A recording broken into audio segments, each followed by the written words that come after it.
We are back. Give me a sec. I gotta update a few things still.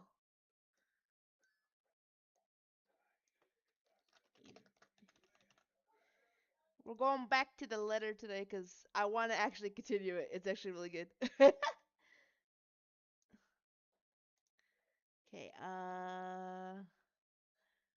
and then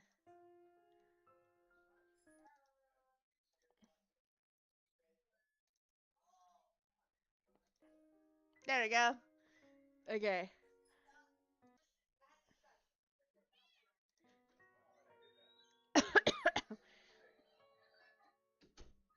I already updated YouTube and everything too, so that's good. So now I don't have to worry about that either. Teehee. Um, Still making a few adjustments, but I believe we're good to go now. Okay, where did we leave off? Oh, we were playing as Hannah, right? Yes, load that game file. Macchiato, what are you crying for? Oh, yeah, that's right, he was talking. The place is bustling with movers, carrying furnishings here and there, along with several trunks of personal belongings taken from our penthouse. What did we miss? Oh, the happy anniversary letter. And our relationships.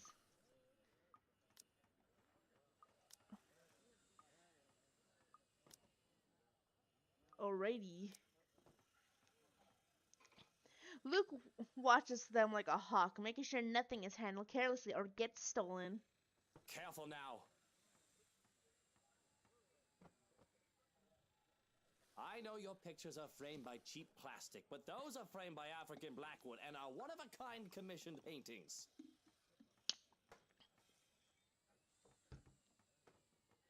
Each one is easily worth a lifetime of what you lot make. Damn. Luke, do the dishwashers go into the kitchen or the butler's pantry? Hell if I know. Pantry, Buttercup.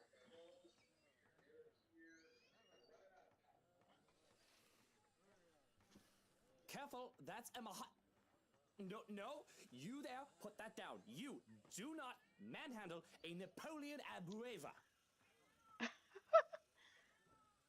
I could see the exasperation. I have to send the foreman an apologetic glance. Even Johans rolls his eyes as he goes by. Macchiato, come here. What are you crying for? Come here. Come here. Hey. Oh. Like, he instantly just... Hold on.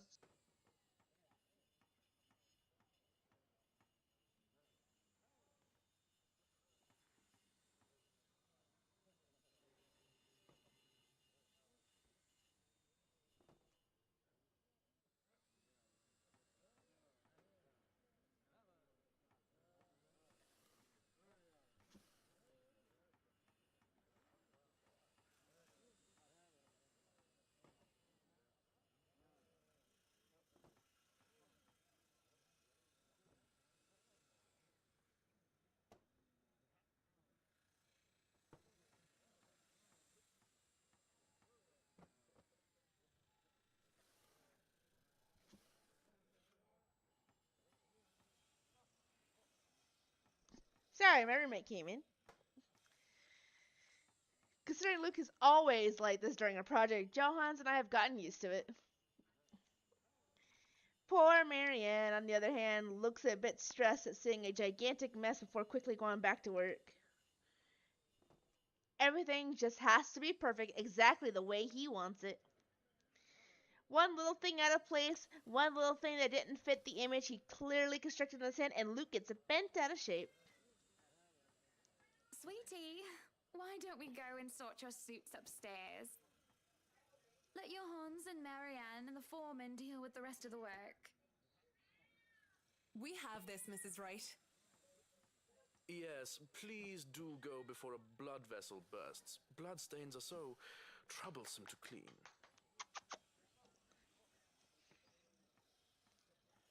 Taking him by the hand, I lead him upstairs into our bedroom. This place has been arranged first so that we can get some rest, no matter what state the rest of the mansion is in. I am definitely glad I can just lie down on a soft, comfy bed after what has been a busy morning. Watching Luke act like his life depended on getting this move done is tiring all on its own. And to think I have a whole day of this ahead of me. I feel the bed dip beside me as Luke sits down with a sigh. Well, I can't wait for this to be over. I don't know. It's fun seeing you all fired up. Here at home and not at work, you know. You know I can't always be home, Hana. I have a company to run, unless you've forgotten. I haven't forgotten. You're the one who insists on being there to make sure each and every little thing is under control. I just really miss you sometimes, and I wish you were at home more often. Why, if you're not careful, I might go a bit loopy and I'll start bringing cats home. And soon enough, one day you'll find yourself going home to a farm just filled with felines that follow you everywhere. Oh, don't bluff. The things would shred up your precious furniture. Besides, you don't even like cats. True, true. Dogs are infinitely superior, of course. She's got the wrong opinion already. But what about the wet dog smell? The mess? I'm not cleaning up after a mutt, no matter how cute. If you think about it, a cat would be better.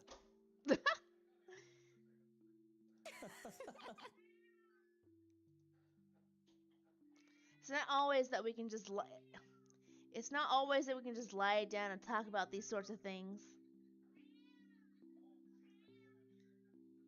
To joke around as if we're teenagers again with very little problem in the world of responsibilities and roles. Gotcha. Macchiato, what's wrong? Come here. Oh my god, he's going crazy. To hear his genuine, honest to goodness laughter is a rarity. This is just the second time as of late. And I can only see it as a sign of good things to come. All good points.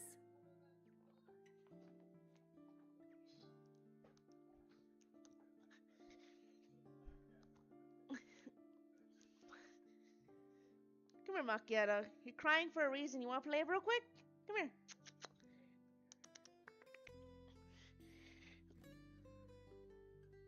Yeah, come on.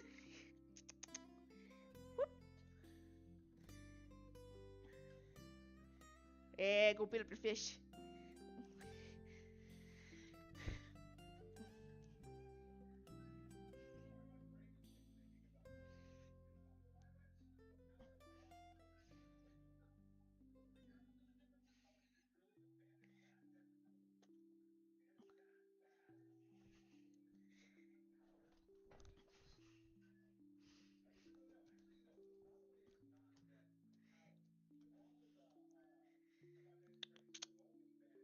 Go get it. Don't stare at me. Sorry, Macchiato wanted attention, so I had to play with him for a little bit. I guess we could just have kids. That is, if you prefer dealing with soiled nappies and sick as opposed to dead birds, mice, and litter boxes.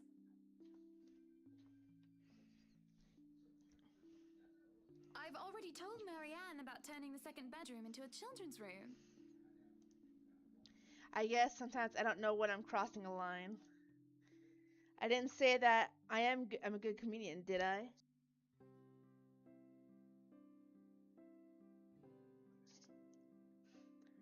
Not this again. Y'all are married. She wants a kid. Give her a kid, dude. Or at the very least, like, compromise with her somewhere. What? I wasn't being serious. It's not something you take the piss out of. Having a kid is a big responsibility, Hana. I mean, he is right. We've talked about this, haven't we? I'm not ready to be a parent. I'd probably end up killing the little brat by the week's end. Hey.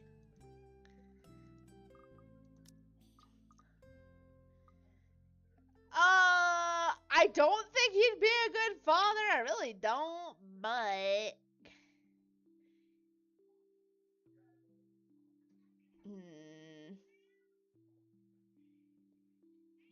apologize for bringing it up.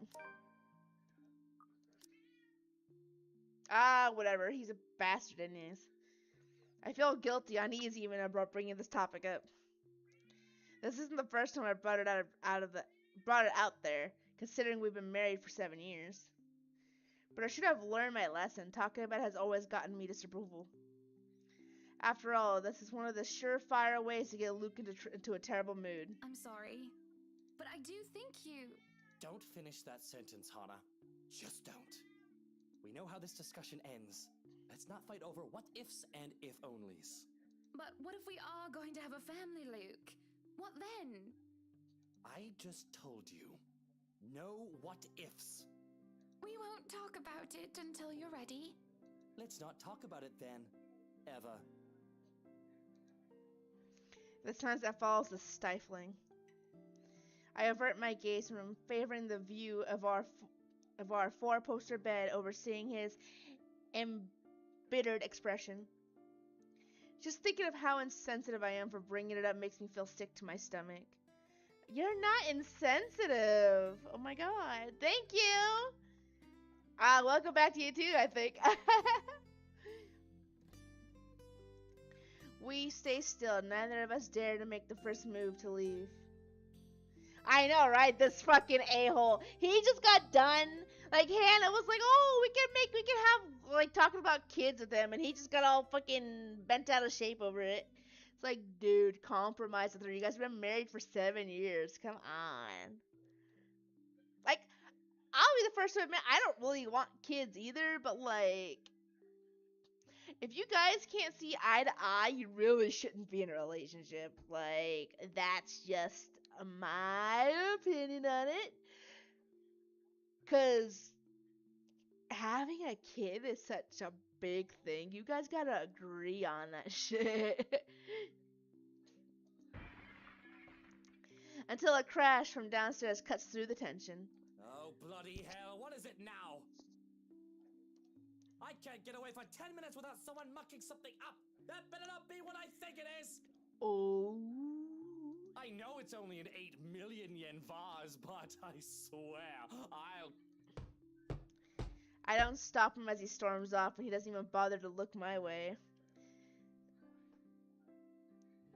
He would be a shit parent, actually. I agree with that. Hannah, you deserve so much better, girl. Divorce his ass. I'm being so serious, Hannah. Divorce him. Go find yourself a better man, for real. Yet, I can still feel his eyes boring into me. Alone, as per usual. I really should be used to it by now. Hannah, I can tell you are miserable. You deserve so much better. Like, this is rich people problems, right? But also, Hannah doesn't seem like that awful of a person. Really? As somebody who grew up with money. She just seems like she just wants a traditional family. She wants to use her, it seems like she wants to use the money she has to have a family, which makes sense, honestly. And then she's stuck with that asshole. Man. Yeah, she needs a fucking new man, for real. October 26th. The Wright couple moved to their newly bought mansion today and was already preparing for a housewarming party. During a short break, the couple had a brief discussion about children. Luke didn't sound too welcoming of the idea. He never does, though. He never sounds welcoming to anything.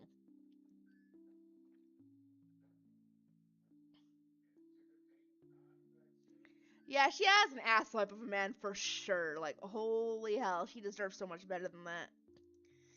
I can feel the minutes tick by with me just lying there, feeling miserable and full of self-pity. I have rolled over to lie on my stomach at this point, with my face buried into the pillows, when there's a knock at the door. Grumbling at them to go away doesn't work as a voice comes from the other side. The photographer from Luxury Living is here. Oh. Wait, is that today? Oh, yes. People had caught wind of our new mansion the very moment we left the open house. Luke had boasted he could acquire the property in no time and allowed a photo shoot for an interior design magazine to be scheduled today. Well, there was complications, and it took longer than usual does for In us. a minute, Hansi. Johannes, if you could at least make it through the end. Tell them I'll be right down, Hansi. I feel like she messes up names on purpose. It's kind of funny.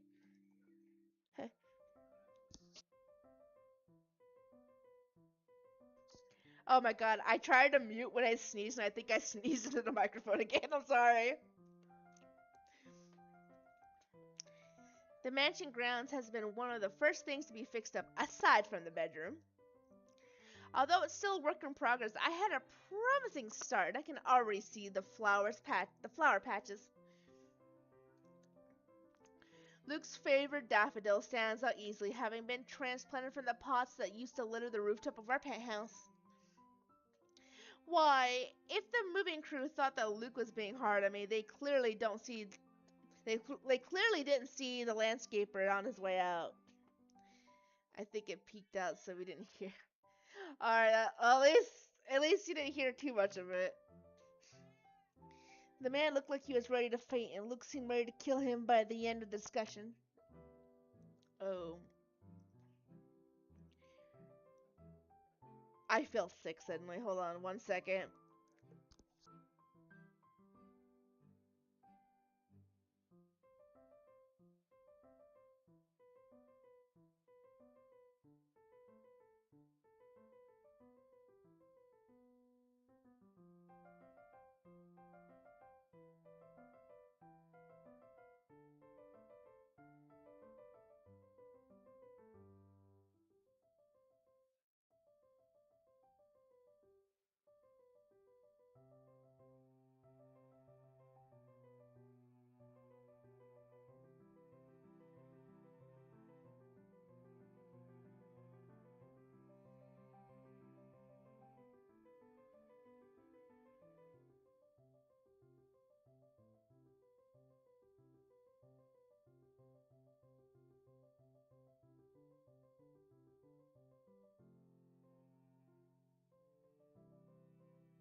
I mean, talking to Luca, I definitely wasn't very good, but no,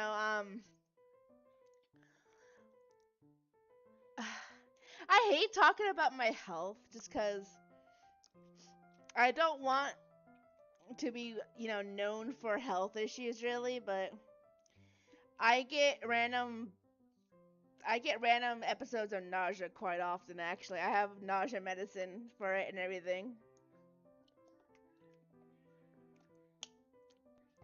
I try not to share about health issues, honestly. Just I don't know. I just don't want that. I just don't want to be known for that.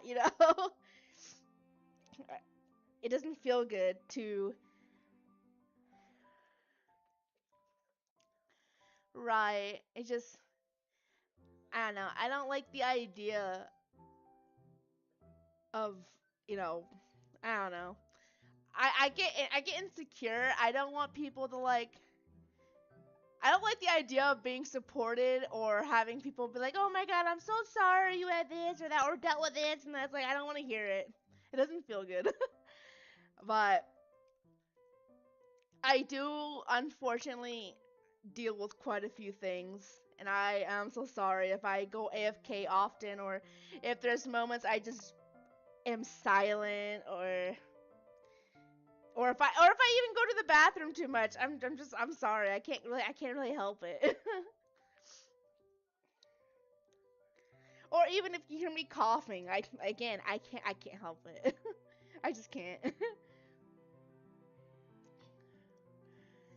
And yeah, I mean, there's no such thing as being perfectly healthy in it, honestly, but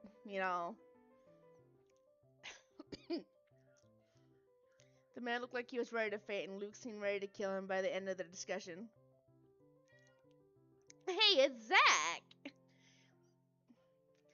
It is in the gardens that I see him standing near the flowers in quiet admiration.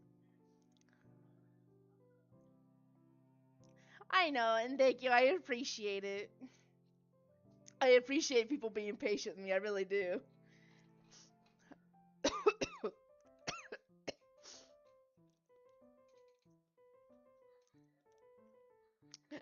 You thought it was a gun?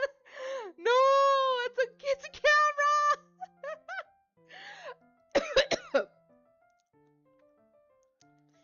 It is in the gardens that I see him standing near the flowers in quiet admiration. He is hard to miss, that hulk of a man that clearly did not belong, and the big backpack and suitcase he has with him makes him look much larger. It is a peculiar sight seeing someone who looks like he does handling little delicate things with such care. He looks up from the gardens and does a double take before a friendly face replaces his serene expression. Miss Wright, yeah? Hi, Zachary Steele here from Luxury Living, ma'am. Mm-hmm. Hope you weren't waiting too long.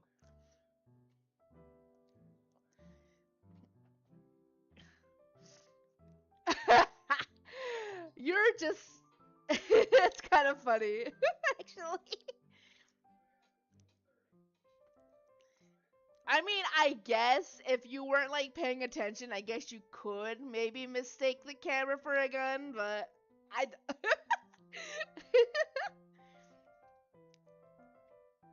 But it looks like you're still moving in, huh? Yeah, they are. Thought for a second there my calendar was wrong and I came here too early.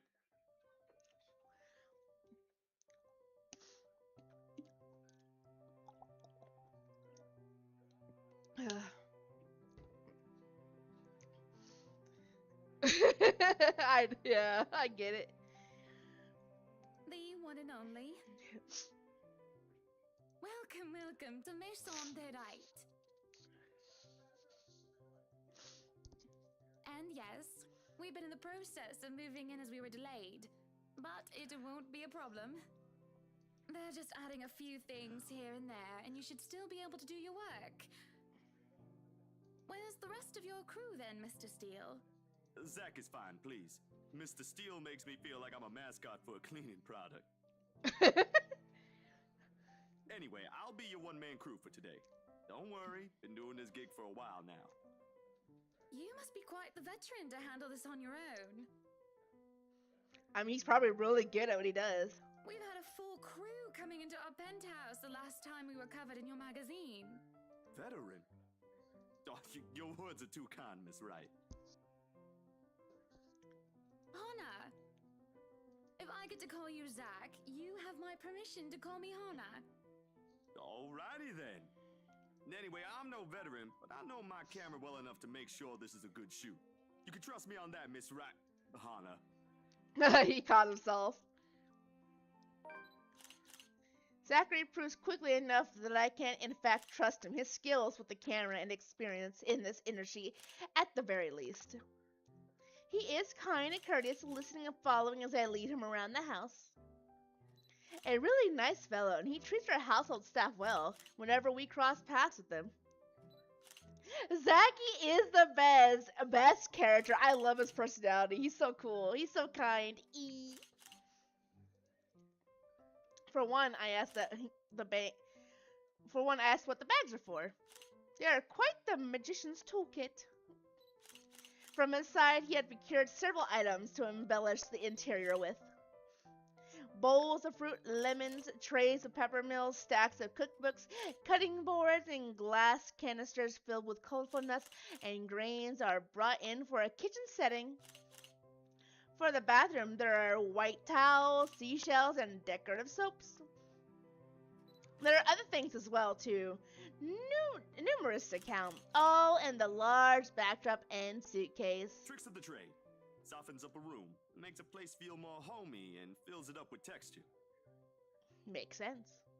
But you guys probably have better stuff I can use for this. No lights. Don't tell me all of these are just props. Yeah. Well, I've got my tripod here. For things like these, natural light is best. I'll just have to set the shutter speed to a real slow setting, and as long as nobody steps into the shot, it'll look great. Hey. Oh, it better. It will, don't worry. You can trust Zach. You can trust him. Damn. This house is like 10 of my homes put together. Yeah. But hey, it's...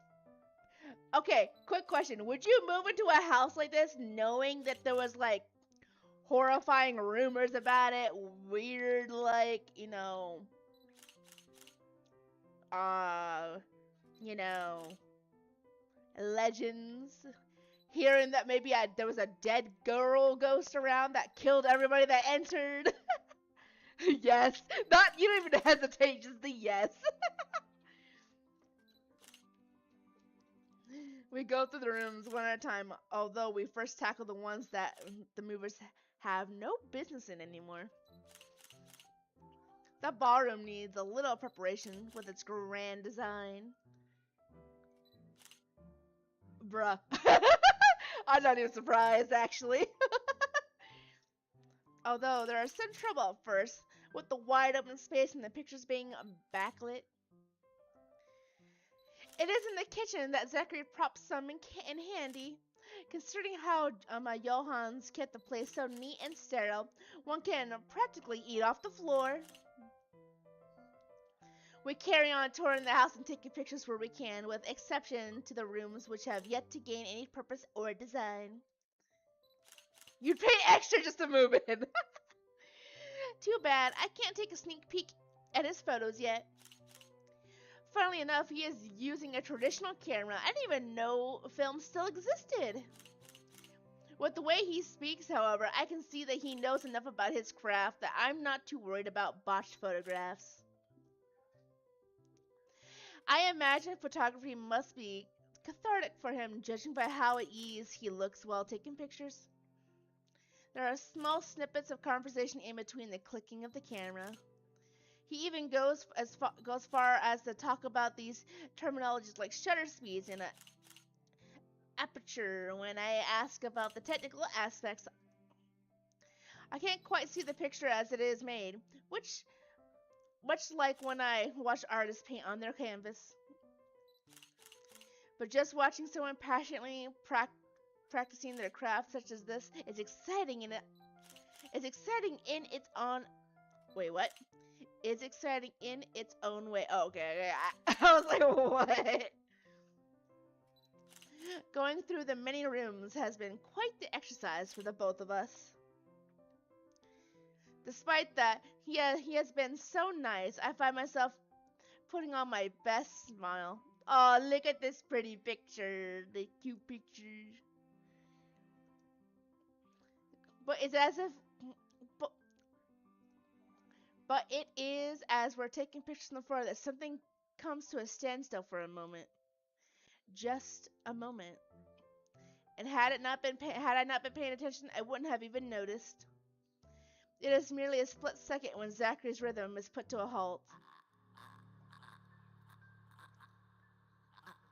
Oh, we're already back in... You're shipping them too?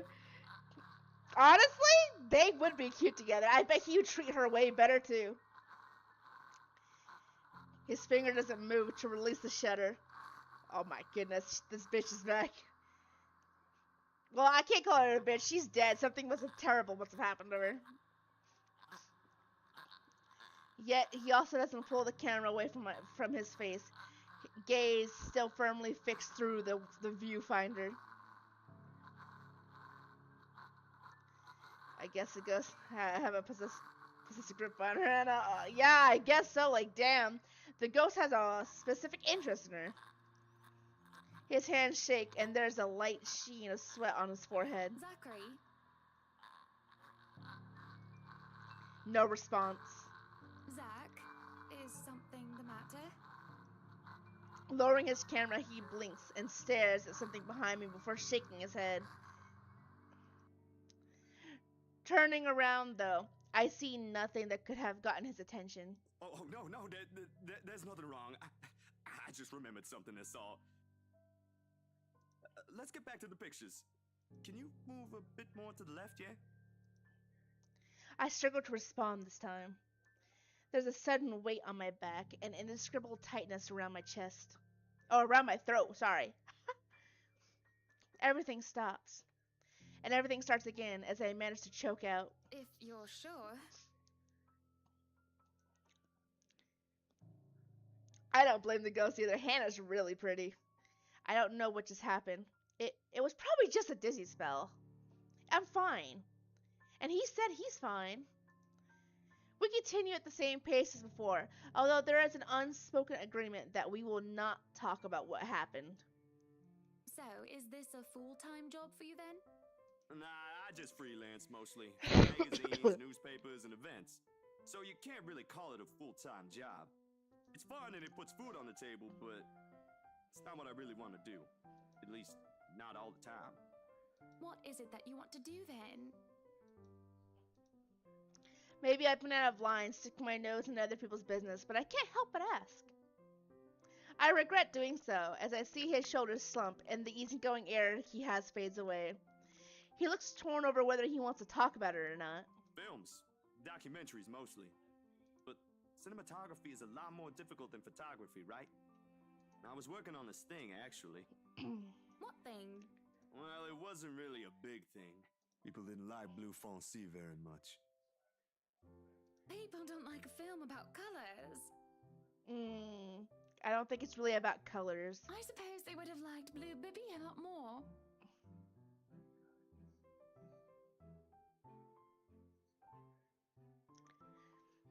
Yeah, I mean, already photography seems pretty hard even just for me, and I'm an artist, right? So I have to like, draw and all that stuff, and I can't imagine like having a steady hand just to do photography. Imagine filmography. Very funny. So, Grand Director, do you want to tell me what Blue Fonzie is all about?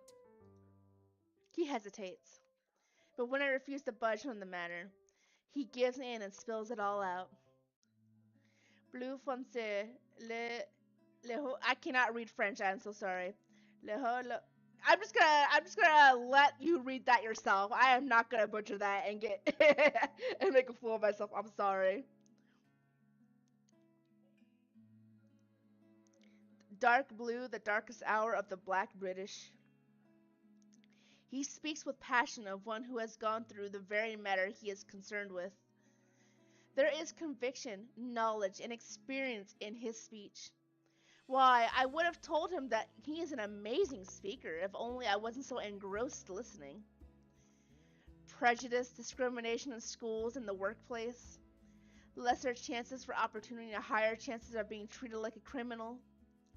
He spoke of blacks and people of color in general still being treated like second-class citizens, all because of the color of their skin.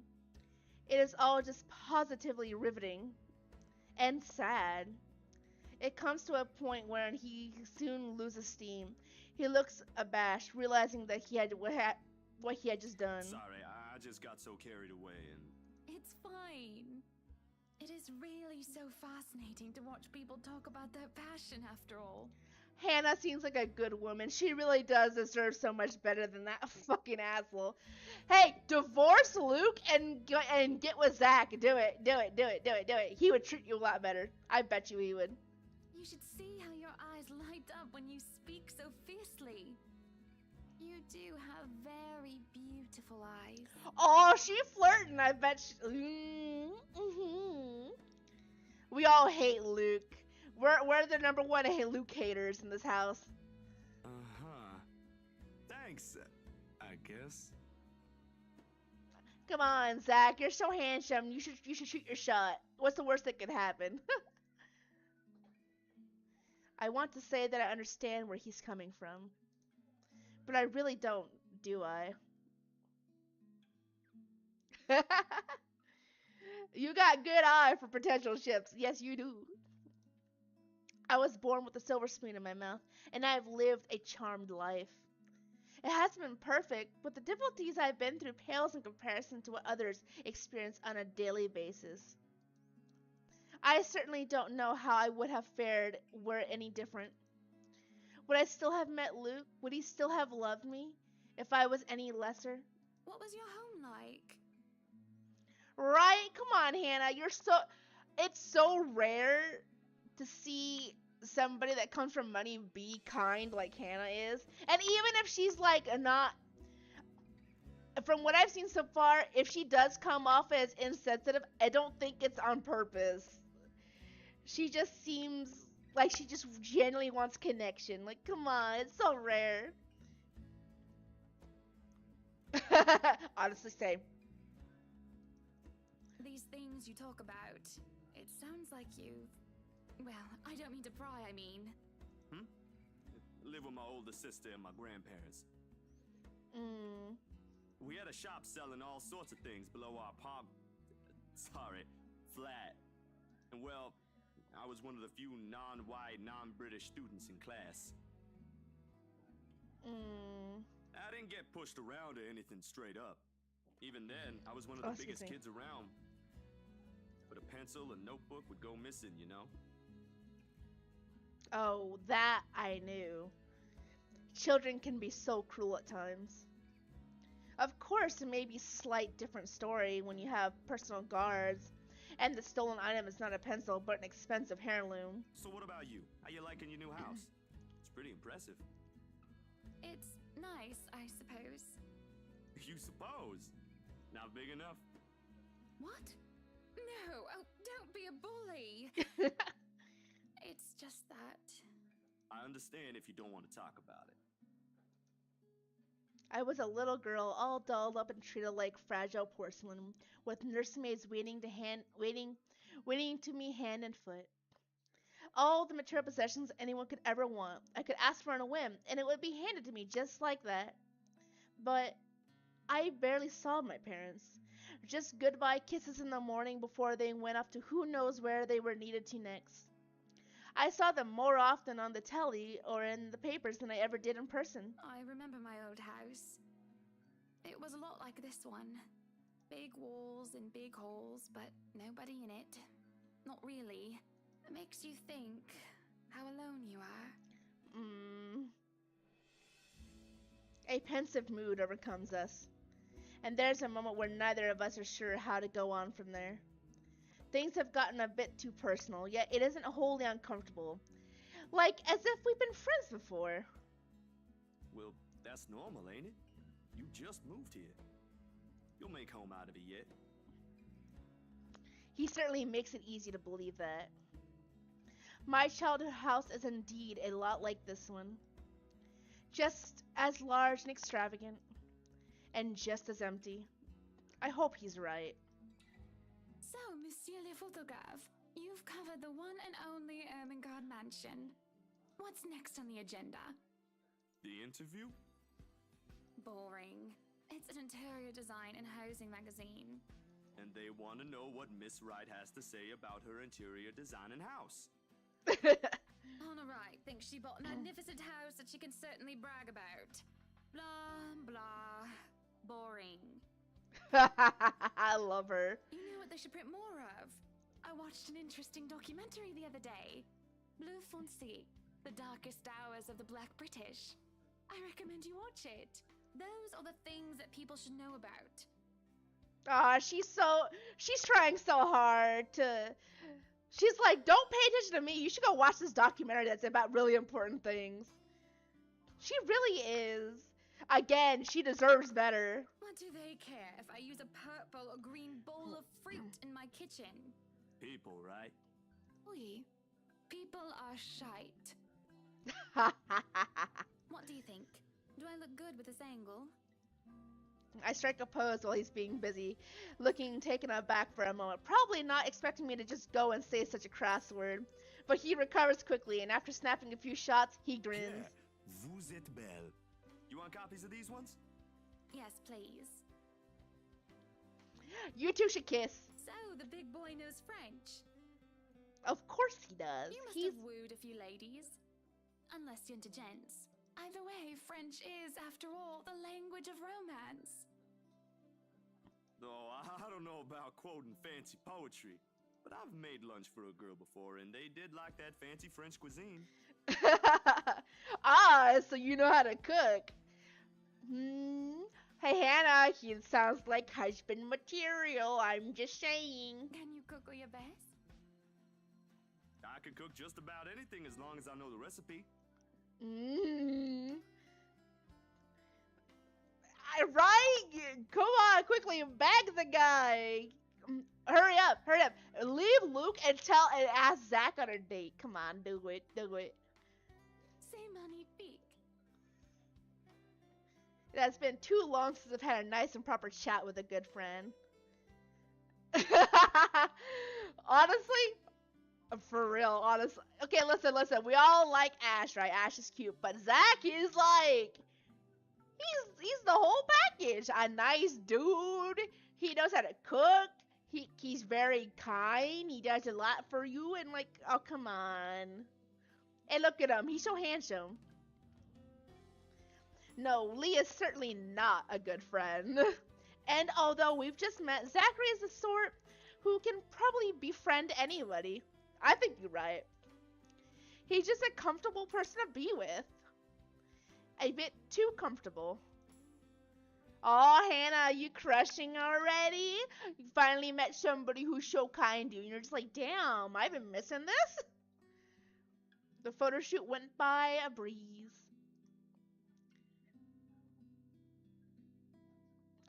Right, he actually listens. And he cares about important topics too. Like, come on, he's like the perfect dude. Ugh. And somewhere along the way, as we talk and laugh, I find myself getting a bit too close without realizing.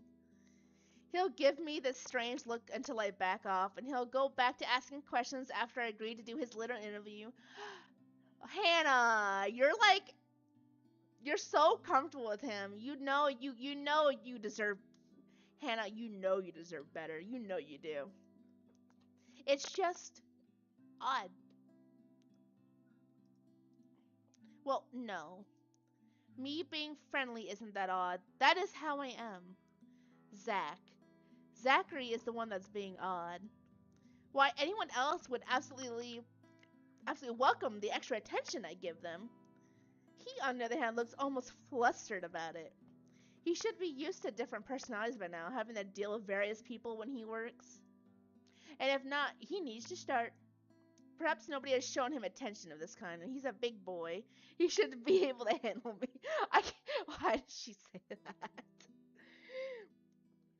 All it is a friendly touch here, a pretty smile there, and a gentle swaying of the hips as I move around. That's not really friendly. That comes off as flirtatious, Hannah. Zachary grew and grew more red every time he noticed. Am I being mean as I find enjoyment in seeing him unravel? No, but you're definitely toying with a very nice dude. Perhaps. This went on during the interview and beyond that. There's nothing wrong with what we're doing, right? Zachary and I are just having a playful, friendly chat while enjoying the outside view. Hannah, once you leave Luke, you won't have to feel guilty. Just leave Luke and get with Zach. Come on. It's just a little scandalous. Just a little bit. At least that's how I see it. I'm sorry, but I'm really getting distracted. Oh, Zach be staring. Could you maybe stop doing that? Stop. Respect his boundaries. Stop I'll it. stop if it makes you uncomfortable, sweetie. And look, the relationship went up. With a nice guy like Zach, you should totally respect. I mean, you should always respect someone's boundaries, no matter what, right? But we want a good relationship with him in the game, so. Sorry. No, I should be the one apologizing. Why, you're a shy one, aren't you, big guy? It's not that, but... He gestures to the ring on my finger and lets the fact of the matter hang heavily between us. Being told implicitly that I am too forward is not a common occurrence. I think I'm more stunned at the fact that he pointed it out rather than, well, being rejected. Not that anything is going to happen between us in the first place. It was just going to be some harmless flirting, right? So, you've never had a girlfriend? No. What? Zach, I'm actually surprised by that, honestly. I'm actually really shocked. I would have thought that girls would love this guy. No boyfriend either. You know, just in case you were gonna ask for that one next. And you haven't even had your first kiss? Not a one, ma'am. Aw, Zach. Do you want to have your first kiss today? Hannah! Hannah! I can't help it. I really, really can't, and I'm going to apologize lots later. Surely, by the catty smile on my face, it is obvious that I'm just pulling his leg. The laugh I failed to contain certainly gives it away if it still isn't obvious. But still, he lights up in embarrassment, stammering and sputtering objections. You're married, and this will be extremely unprofessional. Oh, look at her blushing. He's so cute. I never said I would kiss you, silly. Oh, Johans! Oh my god, Johans. No, what? No. She's really messing with him now. Don't call your butler. She's Hana. That would be for the better. I don't think his husband would appreciate it if I made him kiss another man. Oh my. I do not think he can hear us from here either. But it is hard to think you're not taken, Zachary. Why, whoever becomes your girlfriend will be so lucky to have you. You can cook and take wonderful photographs. He really is a really good dude, it seems like. Wonderful meals and wonderful memories. I can play guitar too. You're really talented, dude. Oh my god. Can? Oh my. Wonderful serenades as well then. Perhaps I can find a young lady who deserves a fine, strapping young gentleman like yourself. Let's not get carried away. Besides, I gotta be going. It's getting late and I got someplace else to be. A shame. I will be expecting you again soon, I hope. For a copy of my photographs, yes? Of course, I'll even deliver them personally. Just, you know, don't try to make me kiss your butler when I drop by.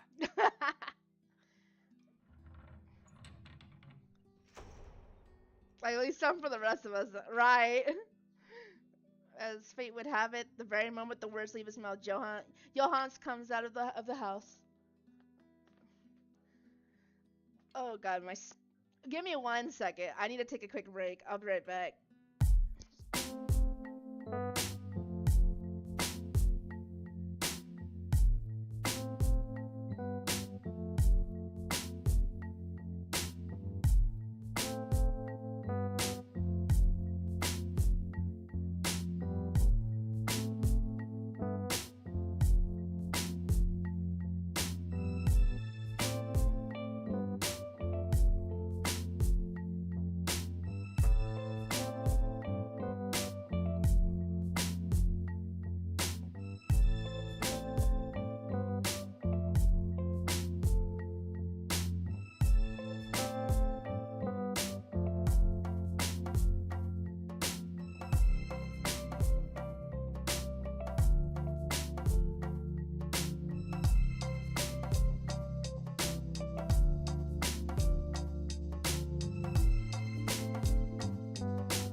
Okay, I'm back. Sorry.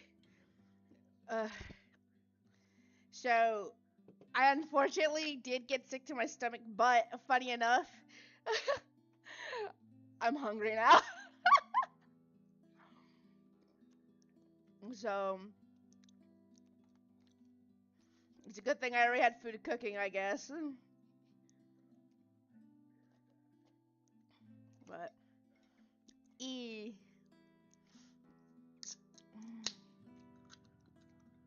it's funny how that works, right? I did also grab a Sprite to help, you know, settle my tummy too, but. Alright. Where do we leave off? As fate would have it, the very moment the words left his mouth, Johannes comes out of the house. Judging by the slight raise of his brows, he has heard only the tail end of the sentence. That's gotta be embarrassing.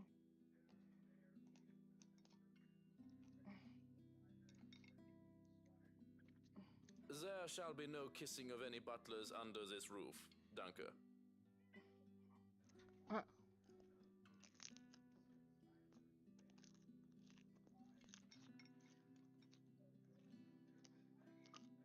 But you are not under a roof, are you, Hansi? Mm.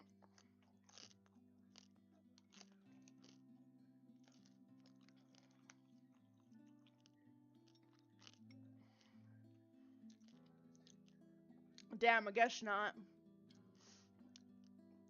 To my amusement, he takes a step back, safely placing him within the threshold of the foyer and under the roof of the house.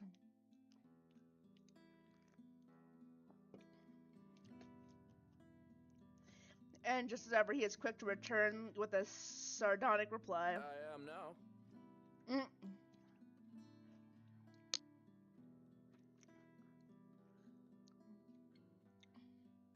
As I was saying, madam, it's about time for supper. Supper, that's so right. Will I be needing to set an extra place at the table? Oh, what? No, I was just leaving, actually. So, you have a good night, Hana. And you too, Hansi. It was nice to meet you, Zach, honey. You have a safe trip. He will, and all she called him, honey. He nods, the grin on his face. He nods, and the grin on his face as we say our goodbyes is the sweetest I have ever seen.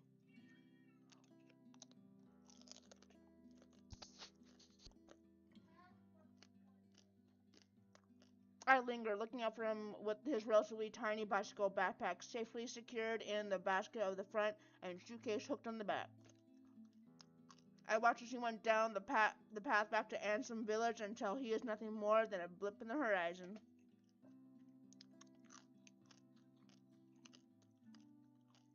Right? I cannot help the small smile on my face as I go inside for supper. The ships that we need to see happen: Isabella and Ash, and freaking Zack and Hana. If nothing happens, we're gonna riot.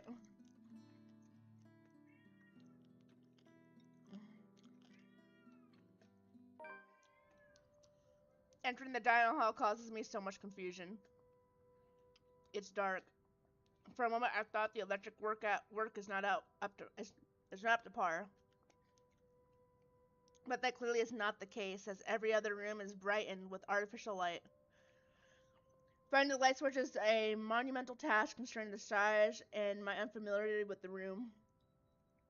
To make matters worse, the darkness grants the room a different atmosphere, eerie and frightening. It takes longer than I thought to find the switch, something that will have to be rectified later on. My skin starts to prickle and there is a distinct feeling of being watched. It unsettles me and only spurs me on in my search. And when I do open the lights, there's a hiss. Turn the lights down, woman. Oh god, he's drunk.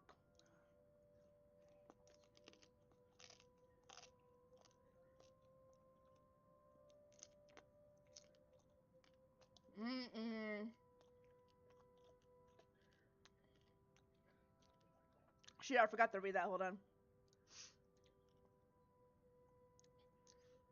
There at the end of the hall is my beloved husband with his face in one hand and a glass in the other. Perhaps I can let it go if it's only one glass of wine.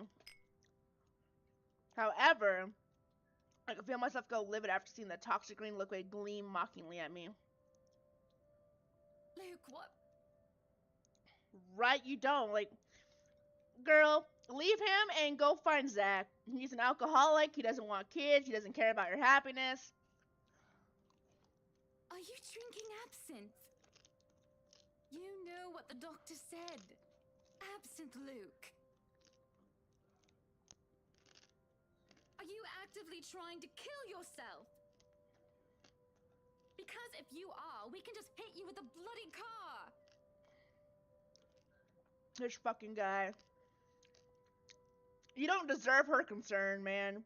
She cares so much about you and your health, and look at you making her worry. Treating her like shit. What a douchebag. Honeybee, Buttercup, not too loud, please. Besides, it's Lelouch, not too strong. Just hair of the dog that bit me. Helps with the hangover, dearest. You drank? When? This morning, love. Don't be mad. I just needed a few drinks, having to deal with those simpletons. And maybe I had one too much. This fucking morning.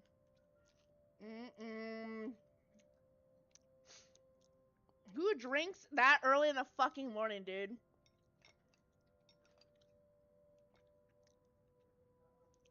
You don't see me whinging about you leaving me to handle them on my own. I had to attend the photo shoot and interview with Luxury Living. You know that. Yep, everything about him. Like, I don't mind having a drink every now and then, but like, drinking in the morning, clearly having an issue with alcohol to where your doctor's like, stop drinking or you're gonna fucking die. Like, come on. Let's not make this about me, Luke. This is about you and your drinking problem and... Oh, I don't know, Hana, darling. Don't call her darling like that when you're not being genuine. What if my drinking problem, as you like to call it, is linked to you? Ayo! Don't talk to her like that. If we think about it that way, this discussion is about you. Huh? That was pretty mean of you, leaving me alone to do all the work like that. You can't use the interview as an excuse either, honey. I was informed the moment your little interview was done.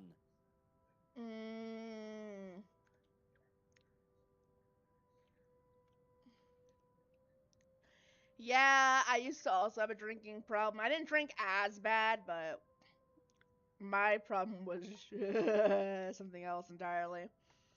But this guy, you shouldn't mess around with shit like that. Come on. So, what was it? And then, why huh? blame it on What her? were you doing?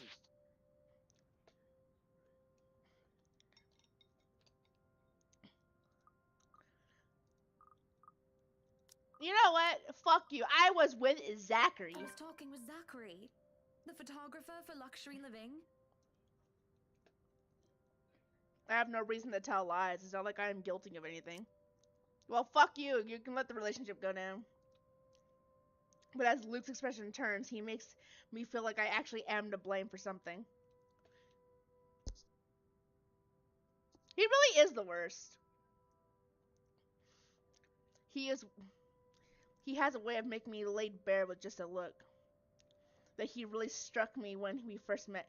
That had really struck me when we first met years ago. That giant Negro. Hey! Don't be racist! Shut the hell up. You were having a secret meeting behind my back and it was with him? This guy really is the worst. Holy shit. What are you implying? What is? I'm implying nothing. I'm just worried. You know better than to trust those media types, Buttercup.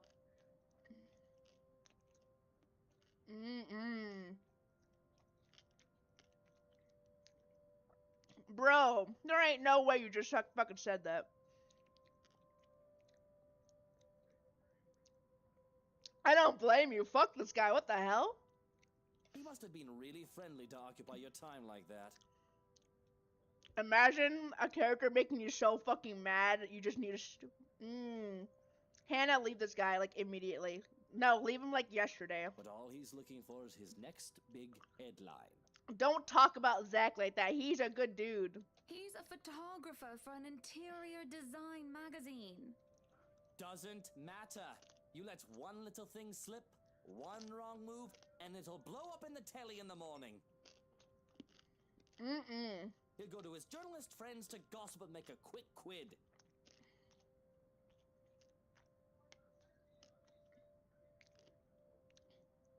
Luke, shut your ass up, for real. His eyes were the first thing I noticed about him. They were like nature, the grass and the trees, wonderful and breathtaking. Now as I look at him, they're nothing but the same shade of green as that bloody damn drink in his hands. He was a perfect gentleman, Luke. I can't say the same for you as of recent. Excuse me again? We're talking about you, Hannah. No, I am pretty sure we were talking about you and your drinking problem, Luke, right? Hangover forgotten. During the course of this little spat, the man jumps to his feet and sees. It looks like he is barely stopping himself from throwing the nearest thing he can find. Fuck this guy. Oh, it is not a problem. I can stop whenever I want. And even if it was, I think you can very well stay out of it, as it only affects my own kidneys or liver or whatever the bloody hell that shite pollutes. Whatever aftermath that occurs because of your little chit-chat with the Negro affects the both of us. Bro, you can't say that! Shut up! Look, Luke, nothing will happen. God, I hate this guy. What the fuck?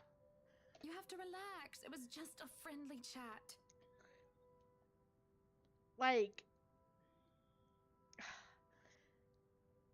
Bro, you're so fucking racist. Shut up. Oh my god. Well, now I think I'm getting jealous. Good, be jealous. Fuck off. Go jump off a cliff. Or I would be if it weren't for this damn headache. Maybe you should drink more. Maybe. Hannah, you deserve so much better. What the fuck? Supper is spent in silence with nothing but the occasional sound of silverware. A grand feast has been served. Well, grander than usual anyways, most likely due to Luke's complaints of stress. A platter of native oysters for starters, a trench of turbot with purple sprouting, broccoli, lemon, capers, and anchovy sauce for mains. What the fuck? To finish it off, a black tea and golden syrup sponge pudding with custard. But when our appetites are appeased and the plates are cleared away, Luke stands, kisses me goodnight, and leaves me to stare at my half-empty cup. Lonely in the lull of night, I sit in a house too big, too empty, foreign, and unwelcoming. I can't believe you let him kiss you. Oh my god. Even with its warm tone and homely decor, it feels cold. There is no need for tears, however. I know I can get through this like every other obstacle I have faced before. This fucking guy. This is a minor setback in what I hope will be a long and happy life. You're not going to be happy with this guy, Hannah. I'm so sorry. You need to leave him.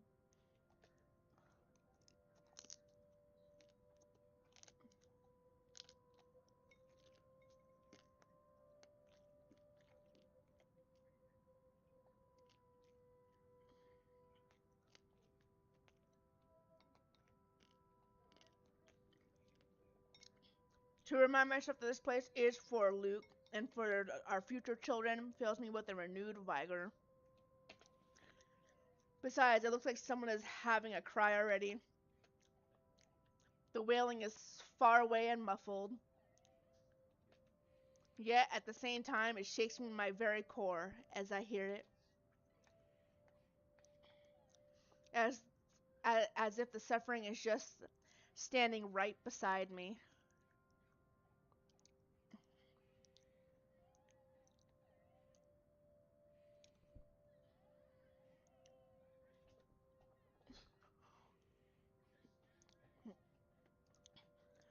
Hearing it sends a chill down my spine and makes my skin prickle with goosebumps.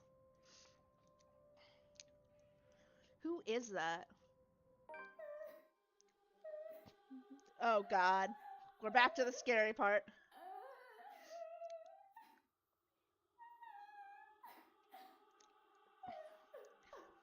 Curiosity sinks in as I follow the sorrowful sound into the kitchen. And into the wine cellar hat. No! Hello?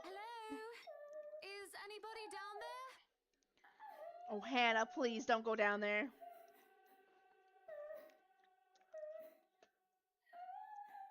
I am curious and concerned, but there's no way I'm going down to a dark and humid underground. Oh, please be smart. Don't go down there.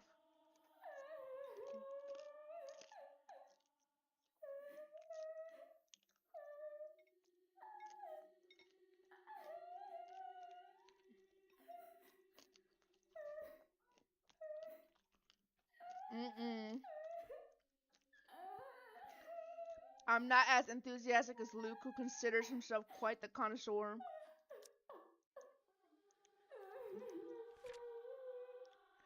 Man. However, I also cannot bring myself to go to bed with this racket going on. If it is one of the household help, they will surely need some talking. After all, this wouldn't be the first time I've gone and found one of the maids sobbing their eyes out over one thing or another. As professionals our staff are, they are still human. More often than not, it was either Johannes or I who would calm them down, who would help them figure out how to go on about things. Unfortunately, I am not in high spirits right now, so I'm not as wholly benevolent. I don't want to do either of those options. Hannah, that doesn't sound like regular wailing, okay?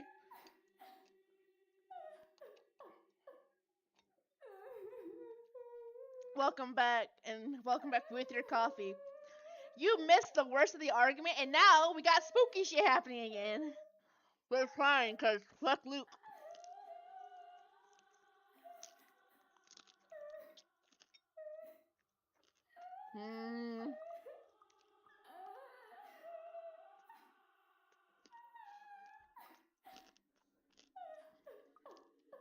I already saved, so call them out.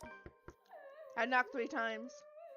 Waiting for any sort of reply yields me no results, and I've already touched the floor hatch far too many times than I'd like. It's not Hannah crying. It is not Hannah crying. I take a deep breath before reaching out again to whoever's inside. I've learned from experience that people respond better to kindness than threats. Shouting angrily would not help in coaxing them out. You in the cellar? Do come out. We don't want Luke waking up and finding you in there, do we? That man would go ballistic thinking someone was trying to steal his precious wine. Still nothing. You can have a good cry. Just not in there, yes? Why don't you come out here and we can have a cuppa and you can tell me all about whatever it is you're bawling about? With how long I'm standing here, however, I'm starting to think myself a fool. I do not want to acknowledge the other feeling I have, especially as the wailing took an eerie turn. The thought of being played with didn't sit too well with me, and I had to stop myself from getting too hot-headed as I tried one more time. Now you come out of there! That is an order from the lady of the house, do you hear me? Why, I ought to... Oh. I free as a hand clenches down on my shoulder. The dread I've been feeling all this time makes itself known as I kneel, unmoving, not even daring to breathe. I could feel my heart pounding against my chest. I swear to God, if something happens to Hannah, she's been through enough. But the touch is gone as quickly as it had seized me. Thank God. It's only Johannes I see when I look back. Apologies, madam, for touching you like that. You were not responding to my voice, and you looked about ready to wake the whole mansion up. I'm sorry. I was getting rather loud, wasn't I? But that crying woman in there, we must do something about her. He grows silent for a moment and just looks concerned. At least I'd like to interpret it as concern given how stoic our head butler usually is. Or rather, it must have been concern as he takes off a glove and presses the back of his hand to my forehead before his worrisome inquiry. I beg your pardon. What? Crying woman? Are you feeling well, madam? In the cellar. Can't you hear her? No. Madam, Hannah, no one is down there. What? The cellar is locked. Only Luke and I have duplicate of the keys. Oh.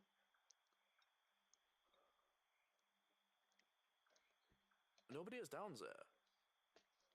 I stare at him in disbelief. But when I listen once more, I hear no crying. Tugging at the hatch for good measure proves that his words to be true. The thing won't budge unless I had a key. Short of using power tools on it. Perhaps it is time for you to go to bed, madam. Maybe. You are simply tired and hearing things, a perfectly normal human experience. But if you are still experiencing auditory hallucinations in the morning, you are free to consult with me. There was a crying chick down there. Like, I heard it too. Come on. It's a cold feeling in the pit of my stomach as he helps me up to my feet. What he says makes sense. And who am I to question someone who used to be a doctor? I am just tired, that's it.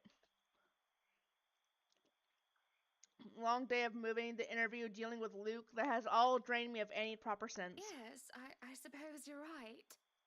I just need some sleep, that's all. Of course I'm right. Go on then. Gute Nacht. Good night, Johannes. Good night, house. It's just fatigue. That's what I keep telling myself. Although I can't ignore that strange feeling in my gut. Either there is something wrong with this house or there's something wrong with my head. Sleep will be elusive tonight. October 28th, Friday. Luke is already gone by the time I rise. There isn't a single hide nor hair of him to be found, and trying to call him on his mobile is a bust. Oh my god! As it only goes straight to his voicemail. That's twice in a row he's gone on me. You deserve better. And for him to disappear today of all days is very upsetting because of what's to come.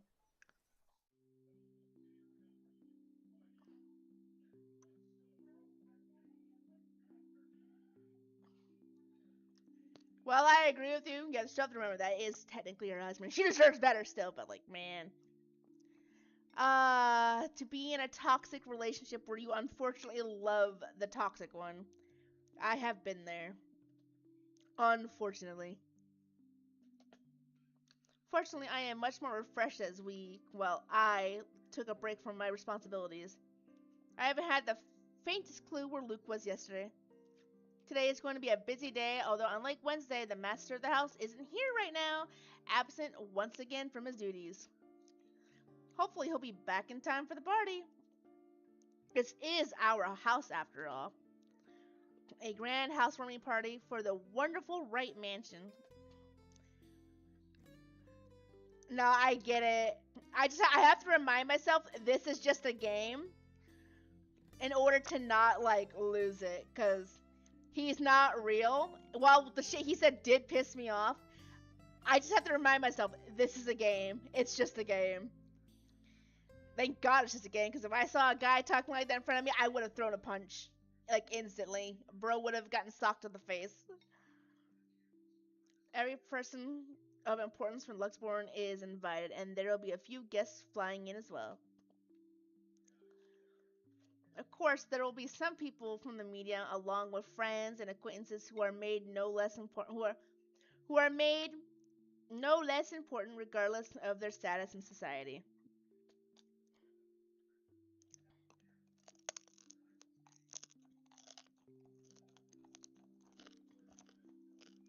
Well, I get it. I do.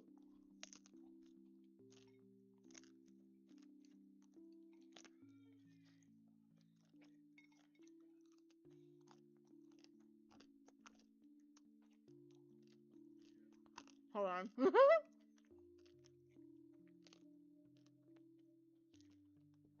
No, I get it because, you know, there's so many fictional characters. I'm just like, you know what? They can't hurt me. They're not real. That's why I love them. But you've also got to remind yourself that they're not real. Especially if it makes you mad. Because if you let it make you mad,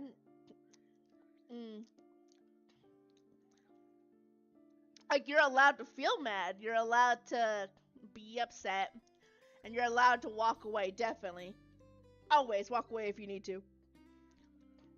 But make sure you always remind yourself that it's not real. At least that's what you should do. Like, you can still be attached to it. You should just make sure you remind yourself that, so that way you don't, you know, upset yourself too much.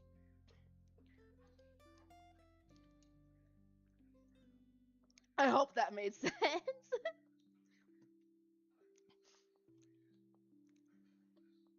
Nah, you're not dramatic. Don't say that about yourself. I think everybody can be a little emotional sometimes. Like, despite what I just said, there's plenty of times where I get freaking, like, triggered. And I mean really triggered to fictional media. Like, there's a few movies I can't watch because they trigger me so badly. Like, no, I do get it. Like, I do. I just think it's good to make sure that there's always that reminder, like, hey, it's not real. Just to kind of, you know, help yourself a little bit. But I'm not trying to downplay it at all, because I get it. I really do.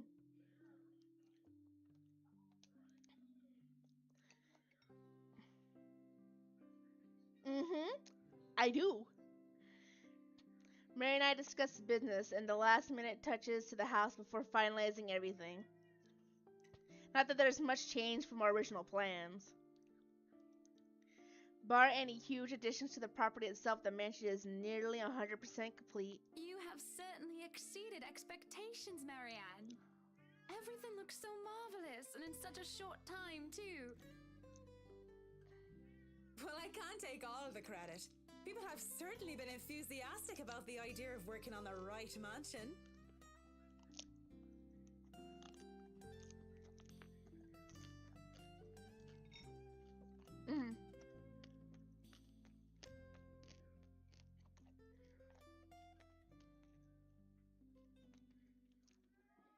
No, I get it.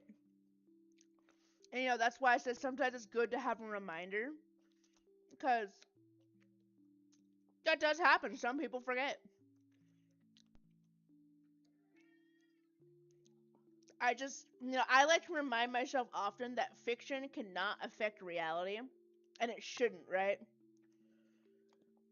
And I say that for myself mostly just because I don't want, you know, to be affected too negatively.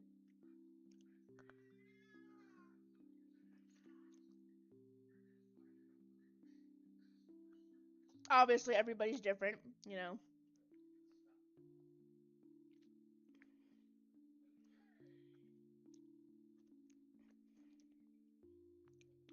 But hey, like, you know,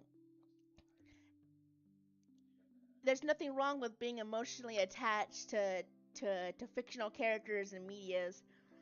I just think it's good to have that reminder sometimes.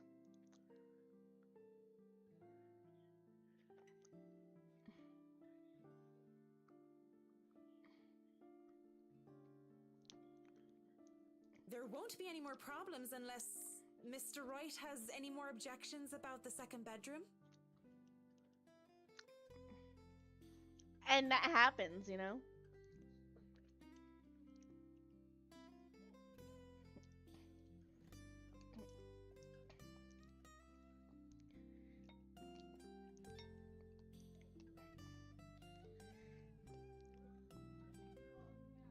It's a good thing that when you know, when that happens, that, you know, if you feel like you have to walk away, you walk away. It's good to do that, you know.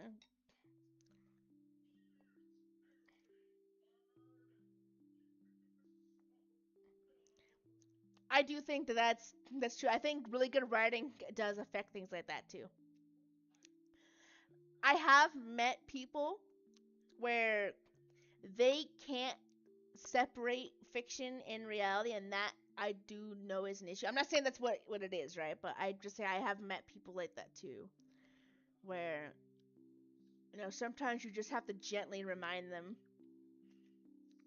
And you should also be there for people like that, because people like that sometimes they need, like, some support in a way.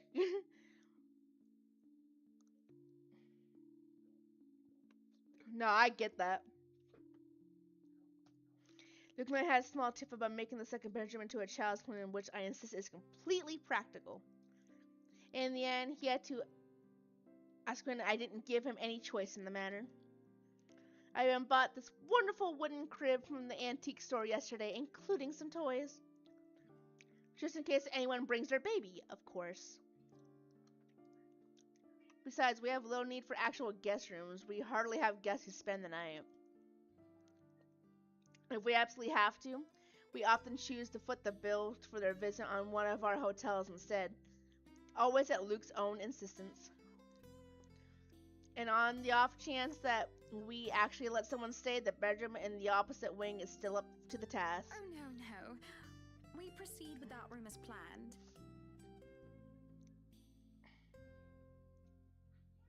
I know, right?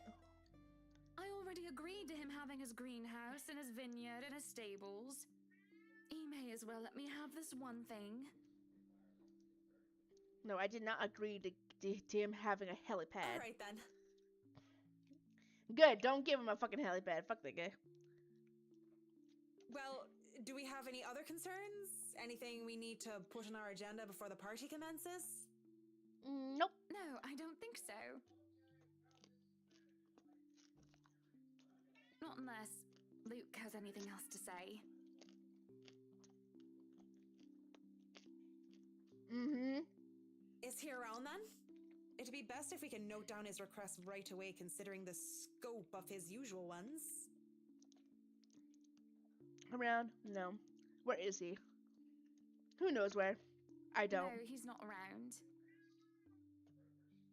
You didn't have to point out the obvious now, did she? I don't think she meant that and meant that personally, Hannah. After 7 long years, I'd already gotten used to him. I should be by now.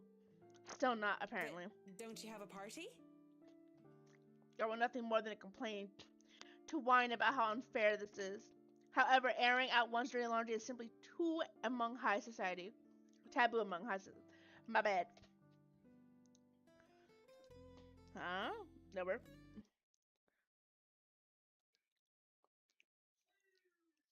Is there really a network issue?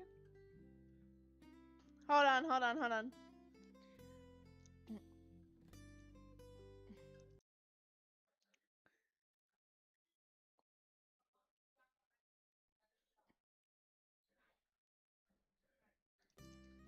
Sorry, it looked like something got disconnected. I was like, what? To do so would make you a right target for the next dinner party chit-chat. And you're right, he should be single so he can have everything he wants all to himself. Vultures, a lot of them really. Or most of them, at least. There are always good ones like Rochelle Lee. But put your trust in the wrong person and you'll find yourself eagerly picked apart. Yes. But Luke's just being a sweetie, you see. That friend he's visiting. He's having marital problems and he's just trying to cheer him up.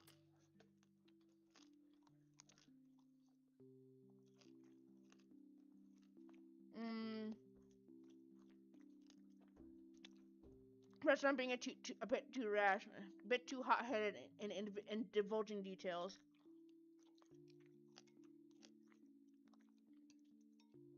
But I thought myself clever with a plan to dress it up as gossip.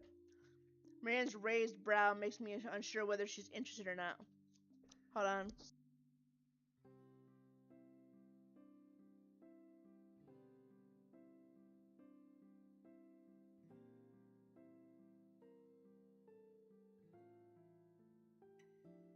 Sorry, Macchiato was being naughty.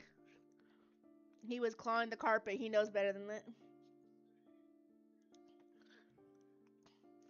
Although that does not make things better if she has no interest and therefore has no hidden intent to utilize whatever I might say to her. They've been married for a long time and they've hit a. How do they say it? A rough patch.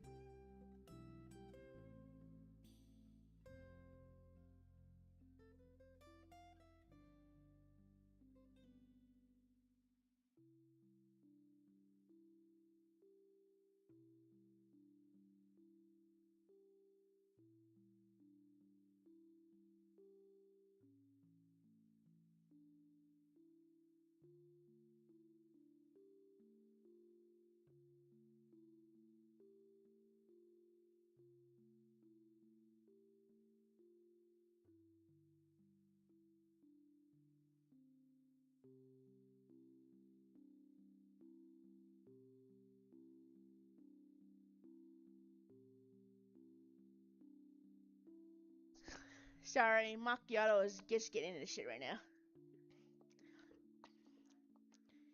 They've been married for a long time. His wife has a drinking problem and can be very neglectful. The poor thing really does his best to be a good husband. But it's never enough for her.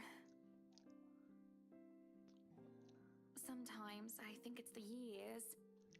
Maybe it's been so long that they've lost that romantic spark.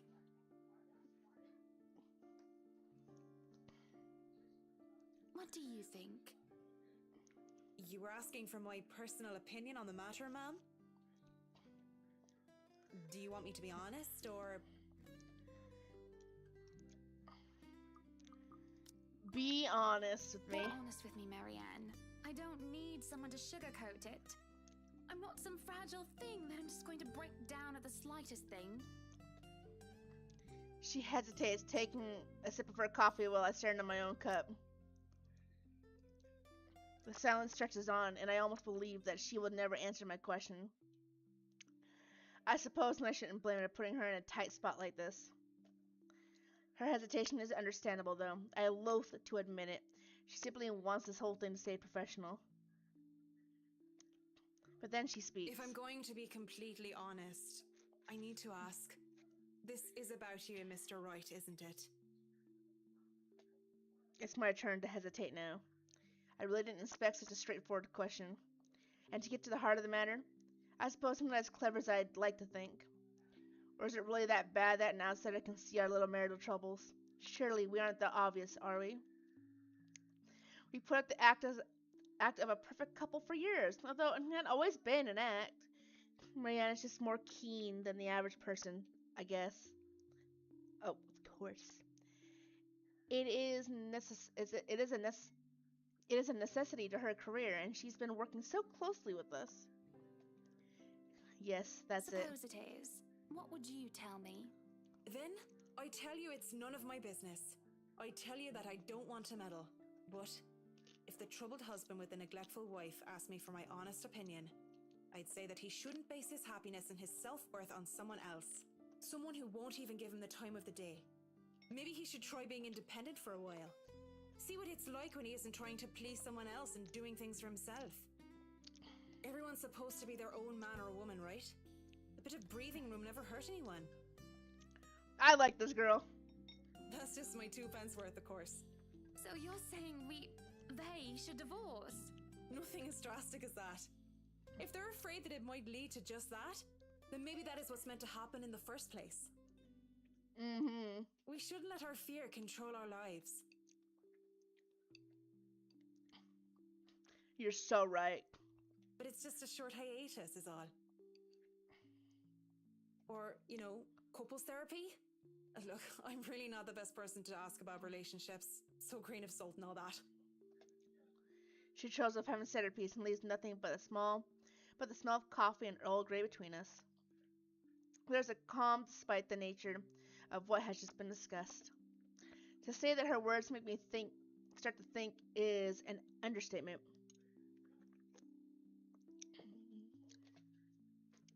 To say that I'm considering her advice, to say that I'm not considering her advice is a lie. And to say that this might just be the calm before a storm is a possibility. Others have had short marriages, yes, but plenty have celebrated long and happy ones as well. My own parents celebrated their Coral anniversary before they passed away. But 7 years? 7 years isn't a whole lot in the grand scheme of things. 7 years is still a long time, though. It really is.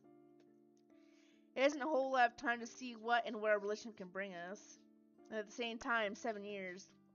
Well, it hasn't been entirely made up of unhappy years, has it? It won't last forever. It's not supposed to, anyway. I just dread the thought that it might last for a very long time.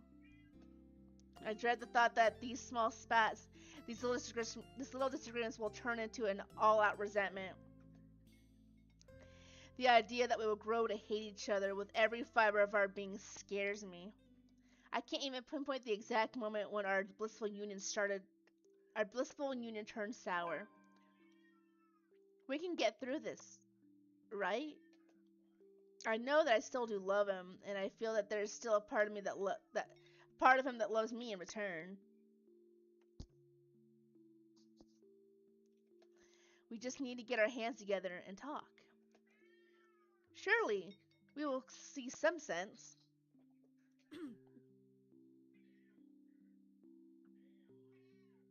Meow?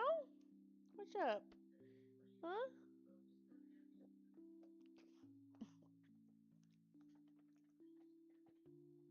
Come here, you. Come here, Macchiato. She really is too kind. There's a coffee for Mary and clears the throat. I must have been quiet for so long that I moved to apologize when she stands up. We both end up on our feet, unsure of how to proceed.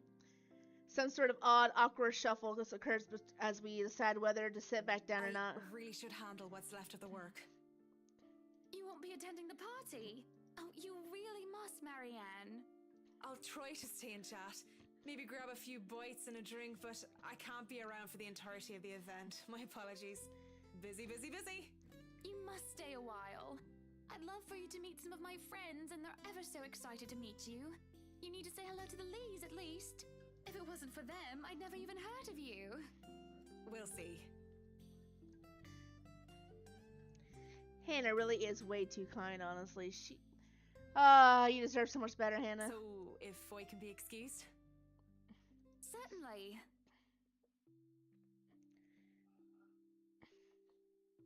You'll have to excuse me as well. I must attend to the party before any early birds arrive. Because, believe me, they will throw a fuss if things aren't ready, even when they're not supposed to be here until an hour later. The scene outside the parlor is a great organized mess. Hi, Macchiato. Hi, buddy.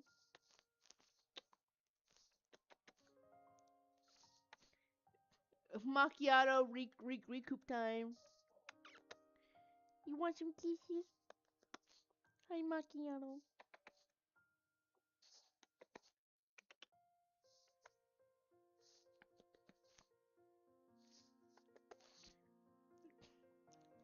Hello, buddy. Look at kitty you are, yeah. You can be good when you want to be. Oh, he's sniffing the microphone. Alright, go on.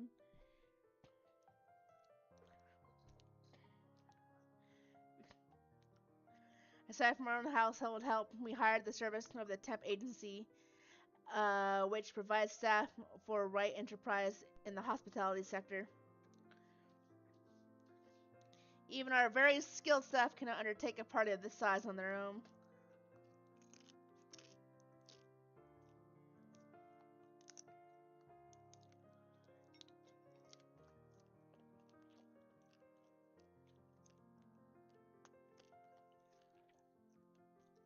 Hold on, I'm sorry. I have food in my mouth.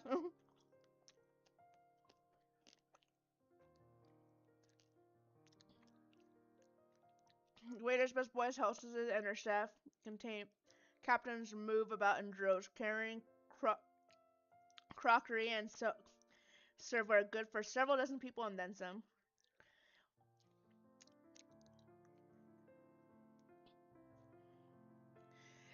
chefs and bartender's tale from Johannes, looking like scared little children as he escorts them through the kitchen into the wine cellar. To peruse the stock to select what can be served at the party and what can be used for cooking. We have a lot to do, and I believe we did not hire snails. Snails are for the dishes.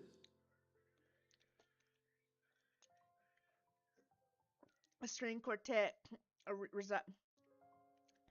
I can't talk. A string quartet, right? A string quartet readies up to play for the evening, tuning their instruments as they fill the air with idle chatter. Floral decor worth thousands fill vases, wreaths, and baskets, while petals are scattered along the driveways up front. An ice sculpture of a reindeer is brought in carefully by a parrot. That's a very pretty cake. It is followed by a simple cake, just a 5-tier white. That's a simple cake? That is not simple. That is a really nice looking cake. With white chocolate mousse, fresh berries, and a light dusting of edible gold leaf. But despite the fact that I told Marianne how I will attend to all this, I find myself unable to focus or care for any of it. I know, right? Bro, looking at one of those cakes puts me in debt already. Like the fuck? I will still have our discussion running in my mind, and looking at all this, I only see Luke everywhere. These are all the grand things that Luke wanted to have for the party. I wanted a small, elegant, and simple gathering with only a select few invited, namely, the people whom I would actually trust to enter my home.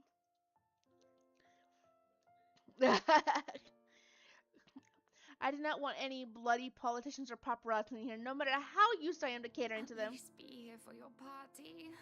Damn it, Luke.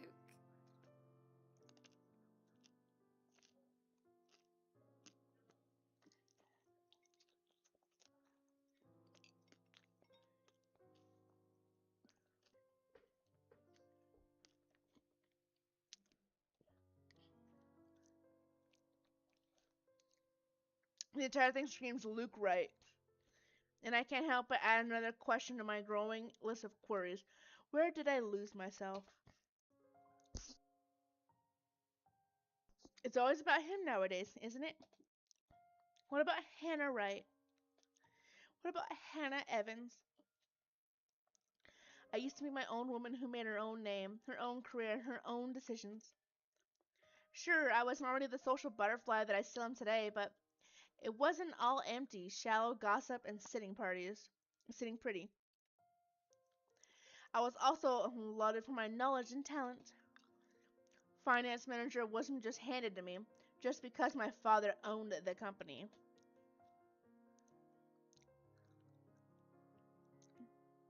"23 more hours, Clinty! Let's go!" I insisted I stay at the bottom so I could work my way to the top and prove myself. And I did. I worked numbers, managed budgets, money and accounts, analyzing the competition and market trends. There was the calculation of financial risk, cost reductions, opportunities, lesions, and public relations supervisor and staff, and, well, I generally had a huge slew of responsibilities. Admittedly, I was already quite the attention seeker even back then, having dedicated most of my youth craving for my parents' approval. What a mood. I am so excited for it. It needs to come out now, please.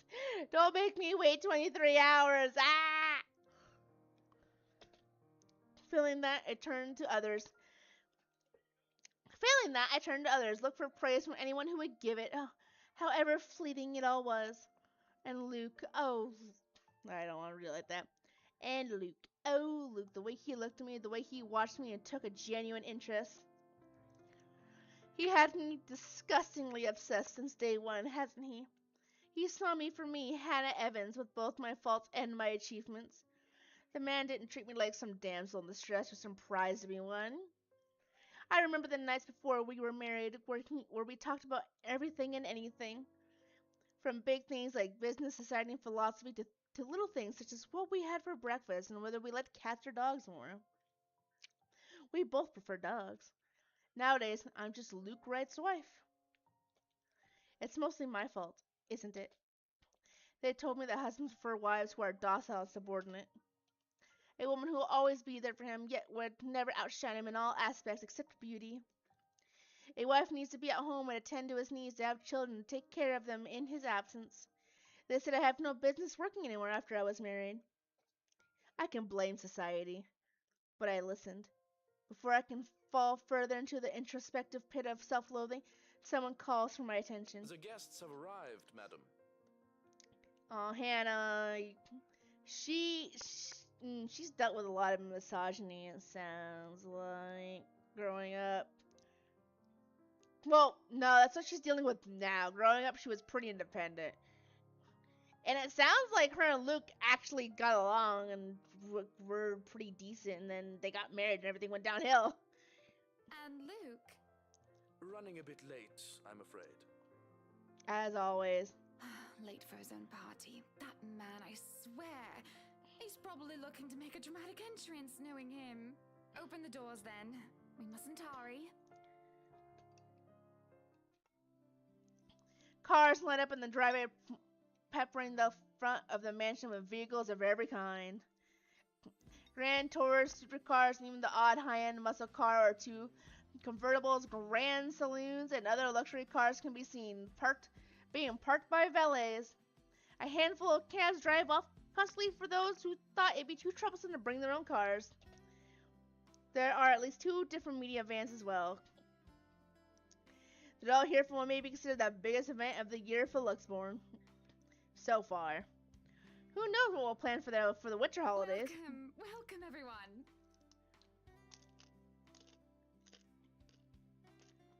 Please make yourselves at home.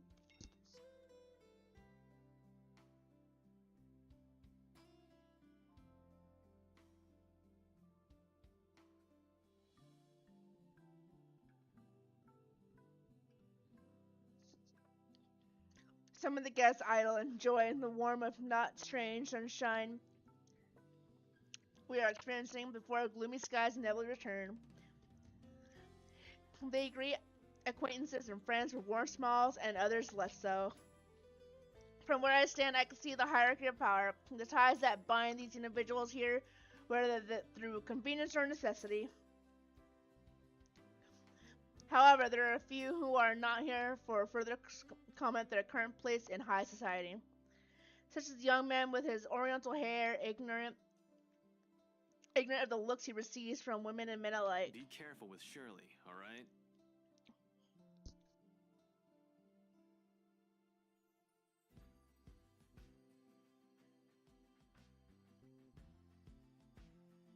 Or that rose-haired woman talking on her phone while she looks unsure of why she is here exactly. Yes, I'm at the party already, Mom. Yes, I'll say hi to her if I can. I see Zachary, the photographer, as well. He talks to a few of the other media crew with an air of familiarity. I was just here a few days ago, yeah. And the inside is huge, but the staff are pretty helpful if you get lost. I'd invited Father Norman, too. It's the least I can do for... Oh, okay. It's the least I can do after he blessed the mansion on my request, aside from my small donation to the church, of course. Oh, the house already got blessed. Good thing we didn't choose that option, I guess. Yay, Zacky's back! But the poor man had taken ill and went through a nervous breakdown of some sort the other day. And then there are people like the chief inspector, people who I can never be too sure about. People who stand on border between being suspicious and being trustworthy. Thank you for the invite, Anna. Husband still missing, I see. You should. I should be saying the same of your darling Rochelle, Lee. The doctors again? She told me she'll just be in the gardens. Bet she's lying and that she's somewhere around mingling, gossiping with the other ladies. It's no offense, but that seems to be all you ladies do at these parties. And aren't you gossiping right now? Yes, well, what about Luke? Should we file a missing persons report now, or do you want to wait 24 hours? The way whoever his voice actor is did a good job making this guy sound creepy. He's around. You know, I can tell if someone's bluffing. Don't tell me, let me guess. He's finally drunken himself to death and not wanting a scandal. You've hidden his body. I wish. I was wanting to give this housewarming gift to him personally, too. It's a plate that holds a wine glass so he can stop killing himself with liquid lunches. Looks like it's too late for that. Nothing like that. Besides, this is a hardly polite conversation. Oh, relax. I'm just trying to be cheeky to lighten the mood. It's not like I want Luke dead. Honestly. The man doesn't serve dodgy plonk like the others when I visit, and he pays his respects well enough. I could use a glass of wine or three, actually. Michelle's been in a horrid mood. Threw her stilettos at me the other day and almost took an eye out. Damn. Not sure if this is how it usually goes, but I blame the pregnancy. I wouldn't know, would I? Still no plans for a baby? I guess that's for the best. If it's this bad now, I can't even imagine how bad it'll be when that little baby bump becomes huge. Have I mentioned how I don't trust him no matter how hard I try to do so? At least he brought a gift, I suppose. Why don't you just go inside and have some wine, Lee? Think I will, thanks. Greetings such as these carry as the guests continue to trickle in.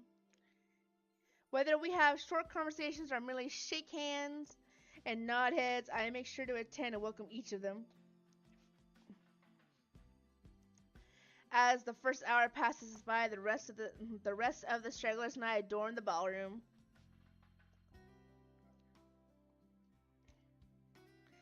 Any latecomers will have the attention of the porter instead. I have other duties to attend now. Hosting parties is always the same old song and dance, no matter how big or small it is. You make sure your guests are well fed, have good company, and have them generally enjoy themselves. So when opening remarks are done, when the band has started to play and the guests have started eating, I find myself wondering aimlessly unless I am pulled aside. For a while, I stay with a small group and entertain them before excusing myself. And when they're not when they're not anymore watching me, I end up watching them. When they don't listen, I do. A local banker is having trouble with his daughter. He wishes to marry her off, but she wants nothing more but to make music. One of our hotel managers worries about the stolen belongings of one of his patrons, a failing security which should be brought up to a higher authority soon. Our mayor, well, his cat died. Then there's this rose-haired woman once again. It's hard not to notice her with her distinctive looks. She also lacks the grace that other ladies have, though that does not make her any less beautiful. Her stance and the air she exudes instead are strong, and they make her stand out despite her casual attire. Many men have already given her their attention, though each invitation to dance has been turned down. I approached intrigued, although it is no great mystery what occupies her own attention, with the glances she keeps sending towards the boy with oriental hair. She remains unaware, though, as I stand beside her, pretending that I am here for a drink. You would catch his eye a lot better if you wore nicer clothes, don't you think? Didn't realize the housewarming was going to be this fancy. I would have gone with a nice dress if I knew. Oh, you're fine, dearie. It's only really the parvenus, those who climb, that come to these parties all dolled up. Quite the black-haired beauty, isn't he? Ash really is pretty. The boy comes over. I do nothing to speak any softer. He merely passes by, and it is a wonder he doesn't hear what I say. Who, Ash? You know, you really shouldn't have turned down his offers.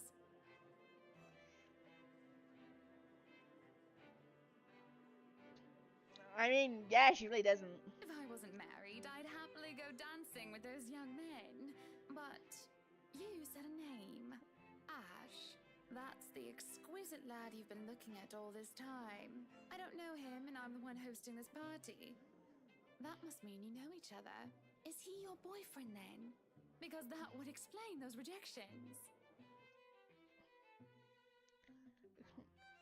Oh, you two. In all my life, I have never seen a face grow red so fast.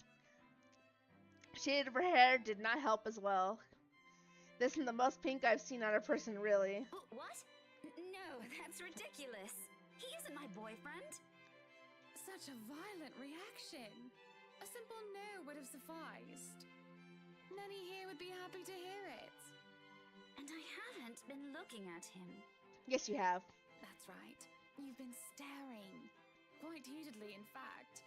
Although I'm not sure if you look like you want to kiss him or kill him. It's more the latter currently. Just don't go murdering him on my property. I don't want to walk into a room and suddenly find a body there. I waver as I feel the burning of someone's stares. It is chilling, and though I am used to enduring the gaze of others, this one makes the hairs on the back of my neck stand up. Oh god, creepiness again. Lady, you gotta stop showing up out of nowhere, oh my god.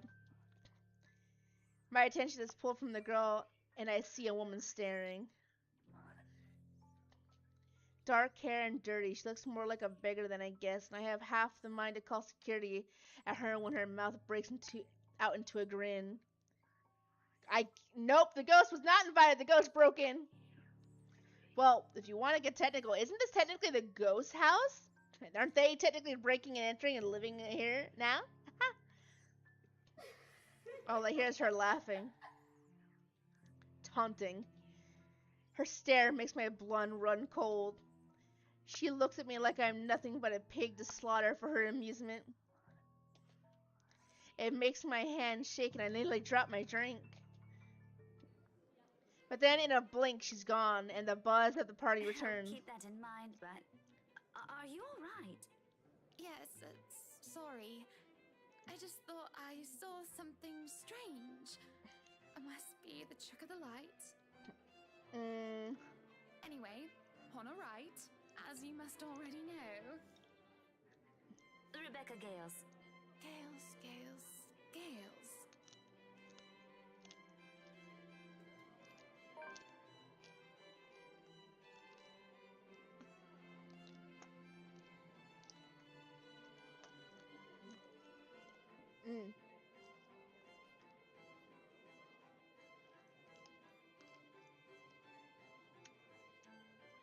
The name is familiar, like a fond memory.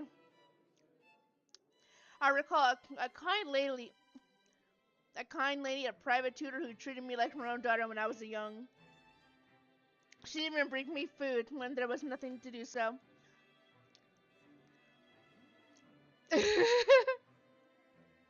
Usually stovies, which I honestly hadn't been too keen about, though I ate them nonetheless because she brought them for me. Oh, the professor!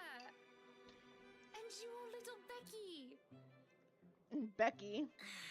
My parents couldn't make it since they're in Scotland right now. And Mom says hi, by the way. But yeah, that's me. Little Becky.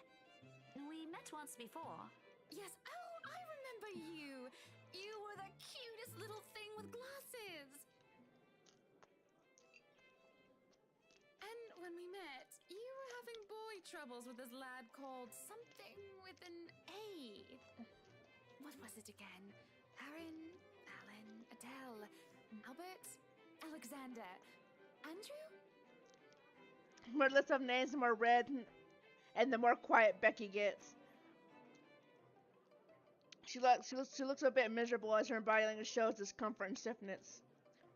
Perhaps I have triggered a horrid memory, childhood memory. Surely I hadn't been mean when she visited with her mother. I don't quite remember it all. Ashton! Ash! That man is that boy! The same one. Oh, goodness me, after all these years! I can see why, though. He's quite dashing. You don't really need to announce it to everyone within earshot, you know? Keep it down. I'm so sorry, but it really is cute. And a tad bit sad. This is a nice party, Miss Wright. Please, Hannah's fine. We're friends of a sort, aren't we? We must be friends, seeing as I know about your little infatuation, Becky. Don't you worry, dearie. you'll have your happy ending yet. I don't know. Ashton kind of likes somebody else. I'm not too concerned about that, am I?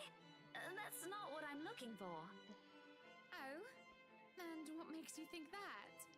Doesn't everybody want their happy ending? The idea of happy endings sounds like they're just for fairy tales. And they are, sorta. I don't think you can just sit around, trapped in some tower and hope for the best. If you love them, you have to fight for it, right? I used to think that. I used to. I don't really think that anymore. You're not just going to sit there and hope that everything will just fix itself on its own. Like everything, you have to work at it. See, that part I agree with, but fighting for somebody who doesn't feel the same, I don't know. I don't really... You have to be pretty selfish, I think, to try to, like, force somebody to love you. Or, quote-unquote, fight for that love if you know it's not going to be reciprocated. I used to think that that's how it was.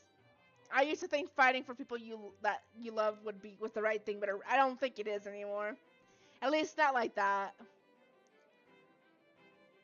But what do I know?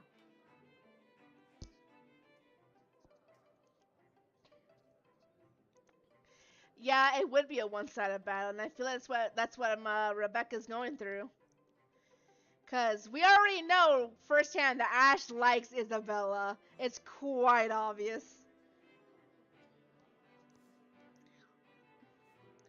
There is a grimace, although she starts to relax around my presence. How long has it been since we met as children? Certainly a long time. She was tiny back then, if I recall correctly. I'm sure the daughter of the two greatest professors I've ever known is smart enough to know what she's talking about. I mean, we saw how she acted when she saw Ash and Isabella arrive to the theater together. I think she knows. I think she's aware. I just think she's too stubborn to let it go. And the fact that it's her best friend, too. She probably feels a little sour about it. But have you told him how you feel? And it's been what? 20 years? 17, actually. But no, not yet. He can be a bit dense. I was hoping that maybe he'd notice on his own and... Well, that won't do. What if you two become husband and wife? He's not to be dense when he's sworn himself to another person. Why, you might just as well consider leaving before the day's even begun. Hannah is kind of right. If that happens, I'll have to give him a good ear bashing, won't I? Whoever anyone ends up with, it's not going to be a perfect relationship anyway. There's going to be things you'll love and things you'll hate about the other person. We're just humans.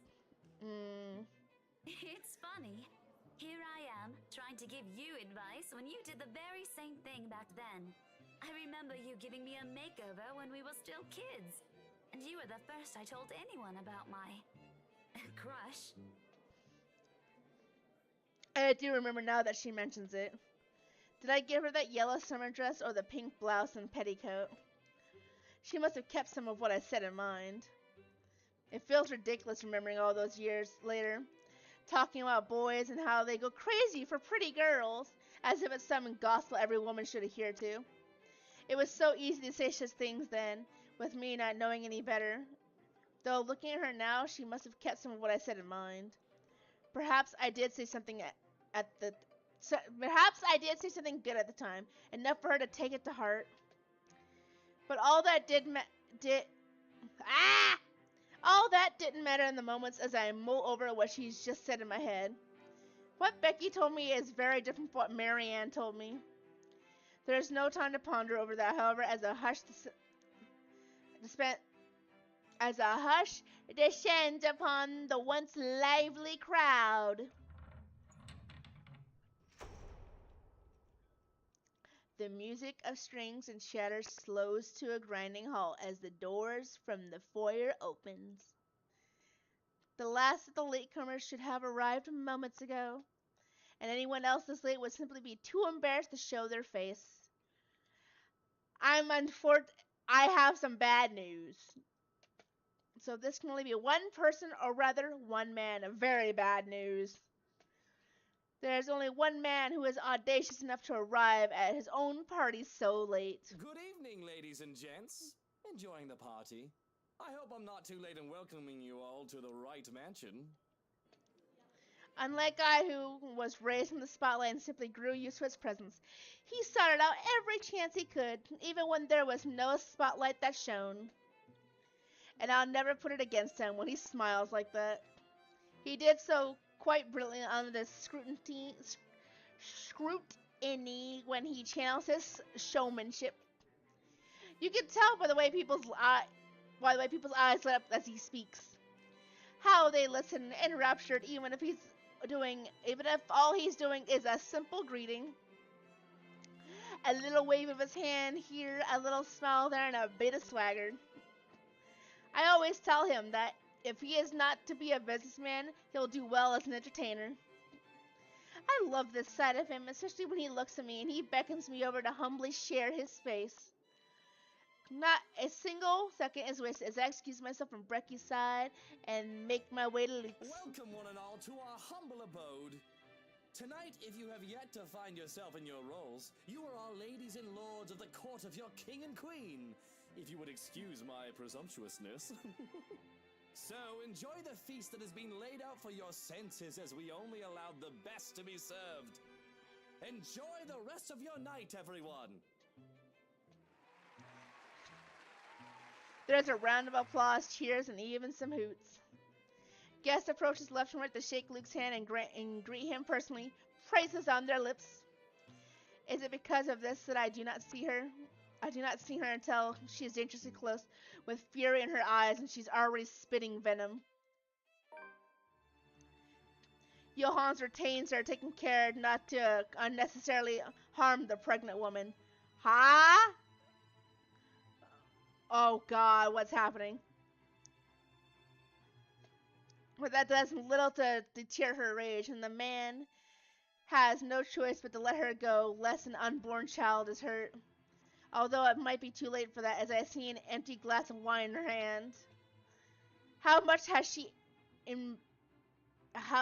drink? How much has she imbibed in? How the fuck do you say? You know what? She drank too much. There you go. Are you feeling ill, Rochelle? Oh God, it's the officer's wife. Perhaps you need to sit down and... No! Shut it, you munter! Huh? I'm talking to you! I'm talking to this scumbag over here! You can't talk to someone you're supposed to be friends with like that, the fuck? You bloody bastard, standing there with your smarmy smile! She interrupts me, jabbing her finger in my direction before she rounds on Luke. Even as whispers and murmurs break out among the guests, all I can focus on is the heat of the moment. Obviously intoxicated, judging by the smell of alcohol in her breath. I'm not ticked off about this little display of hers, at least not yet. But I am absolutely pissed by the fact that she'd endangered her own baby by drinking. There's no considerable amount of restraint and grace that I must exercise while I wait for her tantrum to subside. I keep a patient, if tight, smile on my face. Luke's expression on the other hand is indecipherable. Watch your tongue. You're on thin ice, Rochelle. Where's your husband? Who even invited you? I did. And I told you with great emphasis not to. Now we have a drunk, hormonal, pregnant woman causing a stir. What is even going on? Oh boy. I was just about to ask the exact same thing. I don't know. But Rochelle, do calm down before you hurt yourself. I can't understand a word you're saying. Where is that husband of yours? Lee! Collect your wife right now! Don't you fucking talk like I'm not here and you're not responsible, you ass! Huh? You told me that I should wait for you in the gardens! Huh? Excuse me. What is this nonsense you're going on about? Oh, hell no. Crazy talk. That's all it is. Just completely and utterly mad. Has anyone seen the Chief Inspector? I am pregnant with your little bastard. You promised me you'll take responsibility. Oh, bro's been fucking cheating. God damn it, Luke. I finally got you to talk to me after months of silence, and you do this to me. Luke, you were cheating on Hannah? What? What? What do you mean you're pregnant with? Luke, is this true? Lies and slander, woman! Security! Johans, take her out of here before she makes an even bigger fool of herself! No, you do not do this to me. I was so ready to leave my stupid oaf of a husband. I told you to leave that damn wife of yours. Oh! Dude, you were Hannah's friend! Look at her. Does she look like she wants a baby? Oh, you did not just go there. Does she look like she could take care of a baby?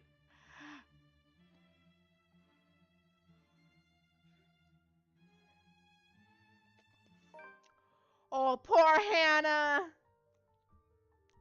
It's now that Johans returns to security along with the concerned-looking Officer Lee. Oh my god. Hannah, no! What the fuck? They surround her and move to escort the hysterical woman. Judging by his pale face, he has heard the whole thing, and I feel nothing but pity for the man. Hannah, this is the best time to file for divorce. Like, right fucking now. I'm so sorry for her behavior. She's been under a lot of stress. And the alcohol. Talking nonsense, that's all it is. You're not allowed to drink because of the baby, Shelley. What are you thinking? Nothing to see here, people. Move along.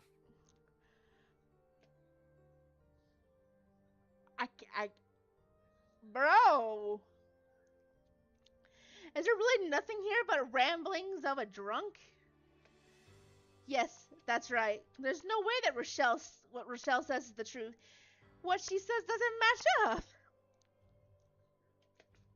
I don't think you know Luke. I'm so sorry, Hannah. I don't think you really know Luke. It's such a scandalous meaning to be arranged. He won't do it in such an exposed place, especially not near his precious flowers. And he definitely won't promise responsibility over a child unless it can't be helped. Besides, Luke will never.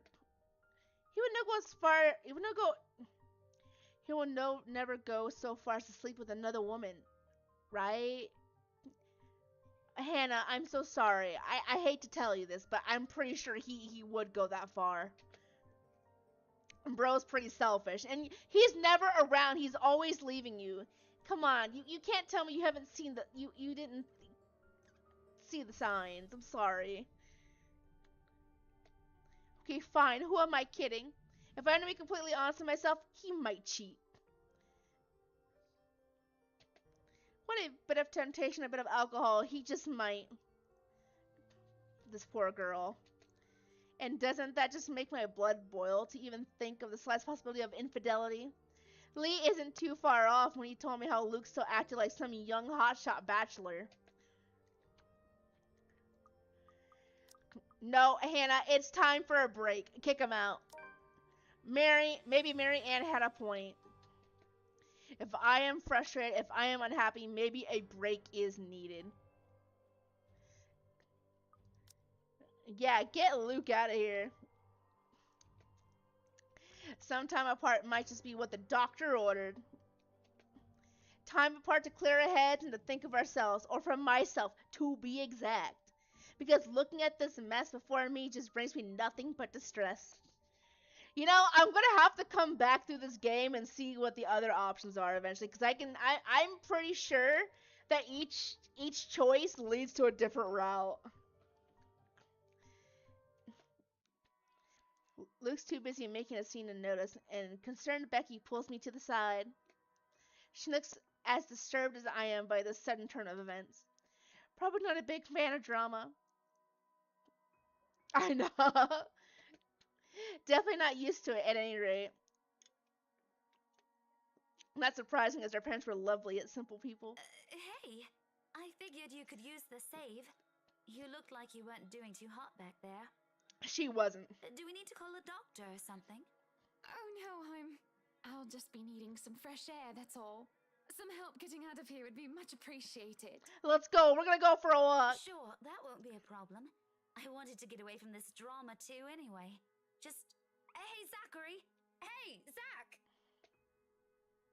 At the mention of his name, I can't help but seek him out in the crowd as he makes his way over.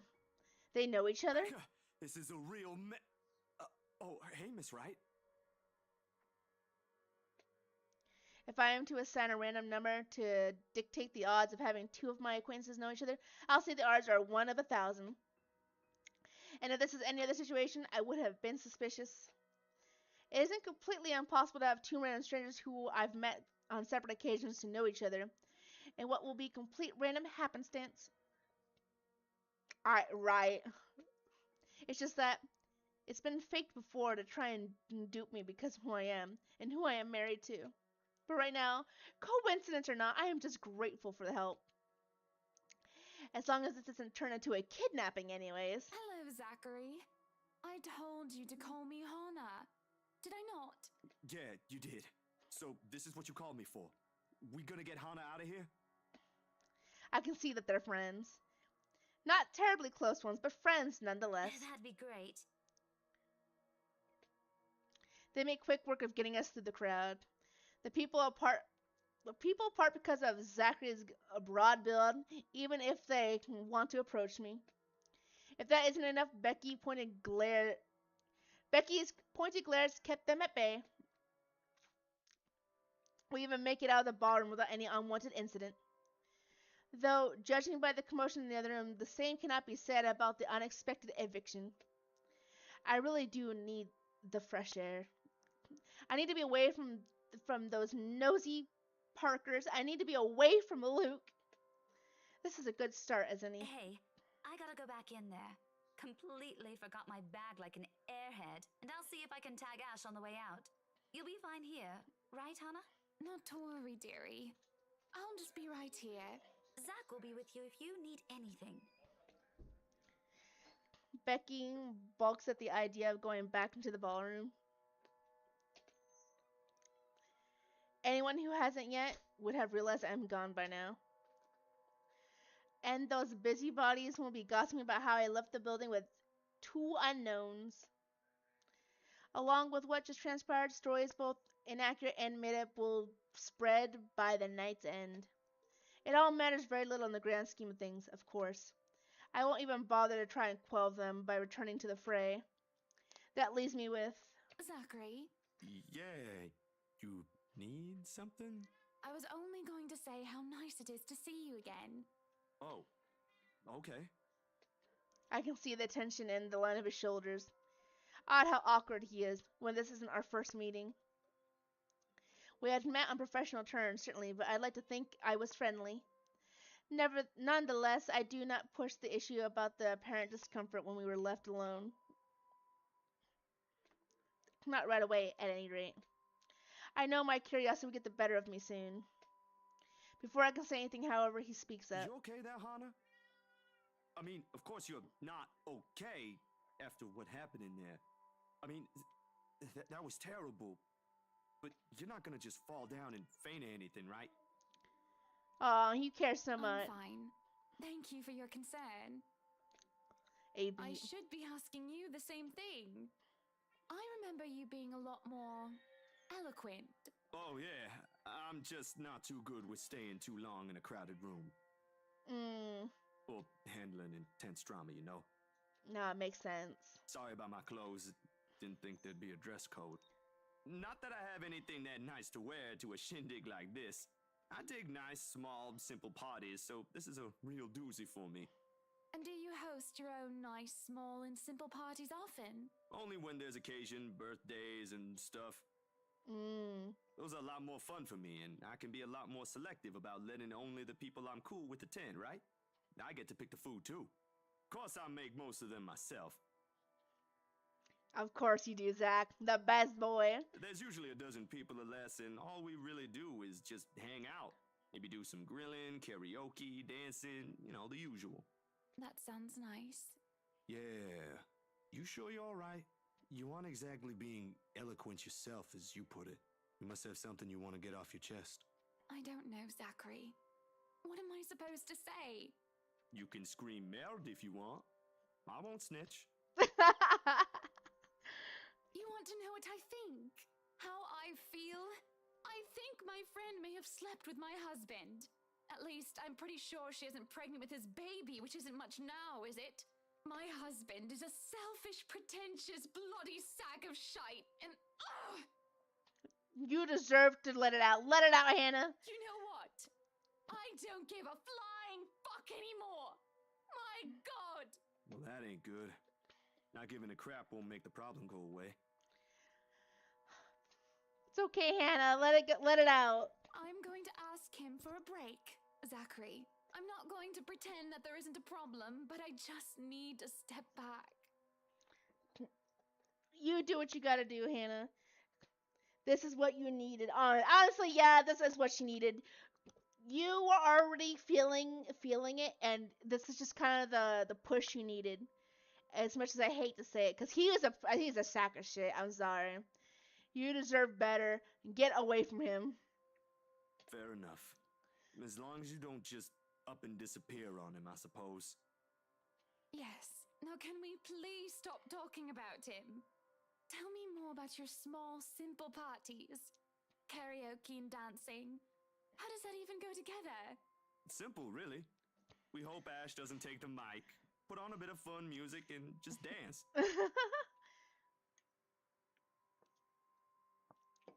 She really does. Not that I can, but there ain't nothing complex about it. You can't be that bad. I'm pretty good with the twist. Or that's what they tell me, at least. The twist. I think they're just being nice. I'm sure it just looks awkward. Oh God, do I say fruit? Do I make them dance together? Wait, will that make them dance together? I don't know. Which choice? Which choice? Which choice? Ah, I've learned that men tend to exaggerate.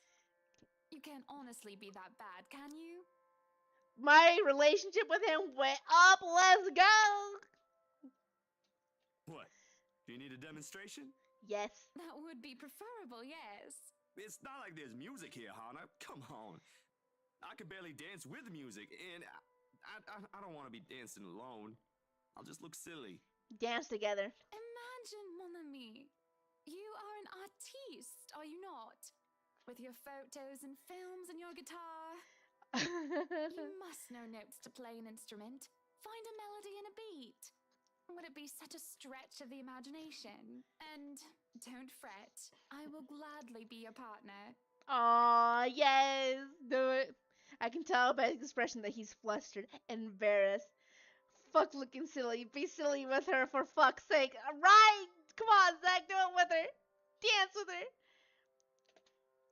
But no more protests escape him, and he focuses with a slight tilt of his head.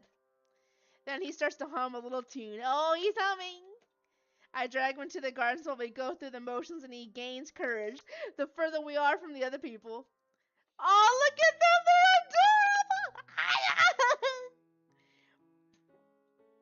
adorable! And we just they're so cute. Ah! You two should get together immediately. Immediately. Immediately! Though he stumbles at first, unsure and bashful. Where did you even learn to dance, Zach? The 60s want their moves back, honestly. Aw, you guys are so fucking cute. Oh my god. College of two left feet, obviously. And I'll have you know the twist is still an awesome dance. We're happy and we're having fun. Oh my god, they're so fucking cute. They're so fucking cute. Ah. Even if Zachary stumbles with his steps and did the funniest, oddest movements that anyone can pass off as dancing. There's no need to impress anyone, however, not even each other. You guys need to get together, oh my god. And this is the most I've smelled or laughed in a long time. It is simple. Simple is nice. Oh my goodness! Ah! They're so fucking cute. Oh my god. Ah! My heart can't take it. I wish the same can be said about what I'm about to do. Simple isn't the adjective I would use to describe the task at hand. Because really, how does one tell their husband that they want to separate and say that no, this is not a divorce? Not yet, at least.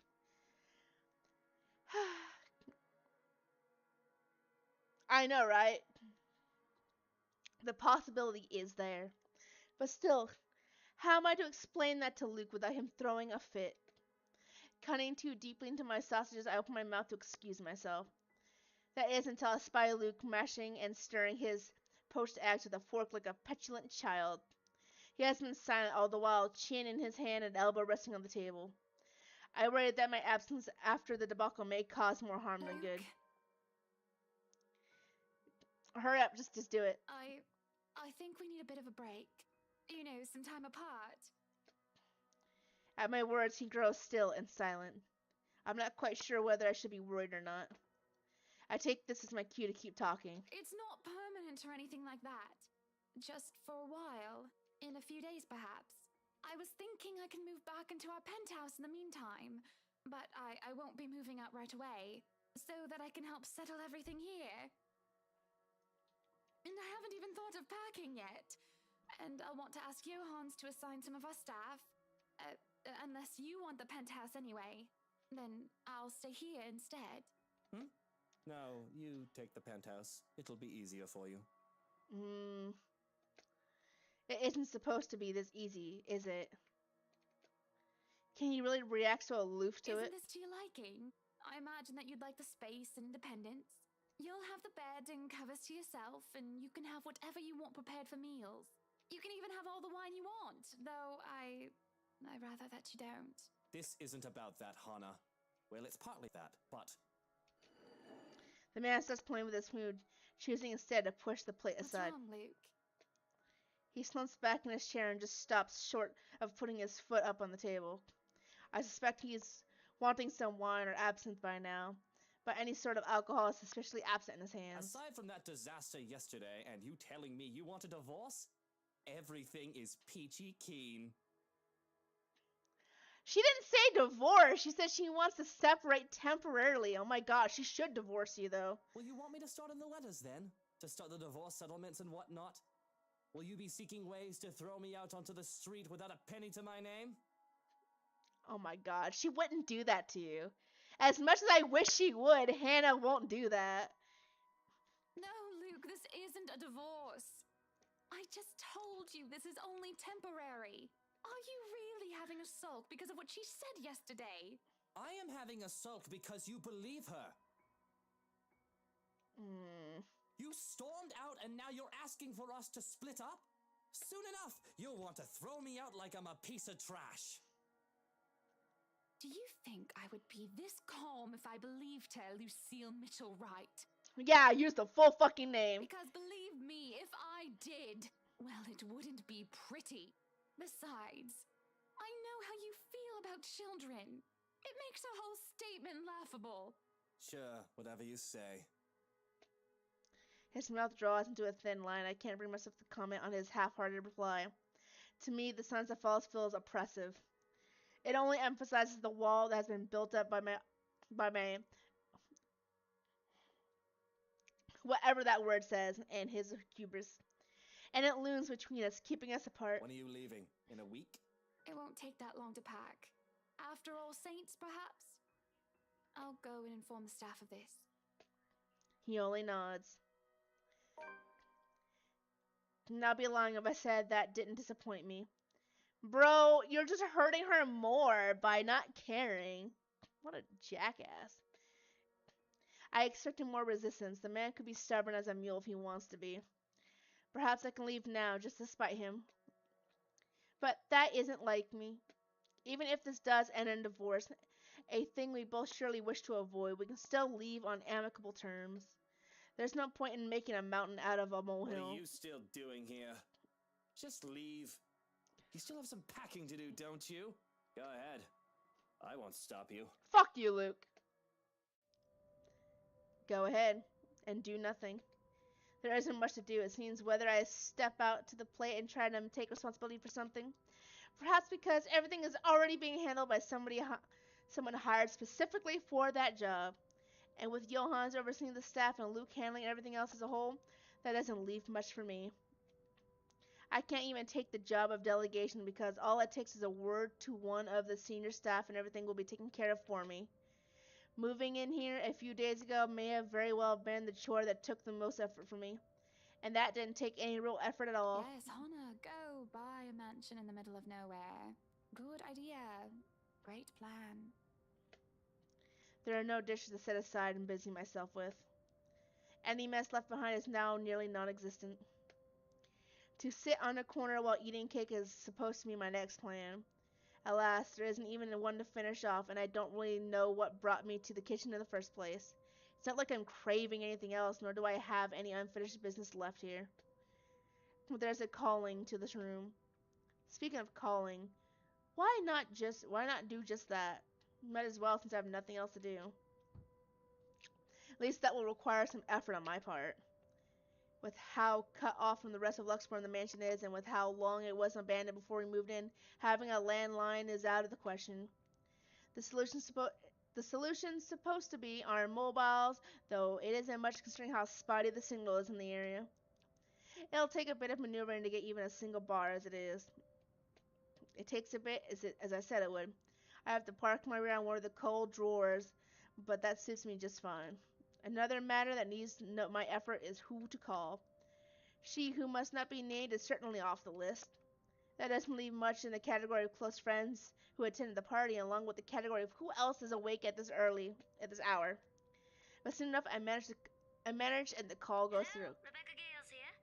Who's this? Good morning, Becky. Hannah? Oh, wait, how did you get my number? You responded to your RSVP through the phone. It's all saved in here, of course. I thought I'd like to say hi and make plans and get together sometime. Also, I'd love to hear news about your mother and father and about you, my dear. Oh, I hope I didn't wake you up. Oh, you're good.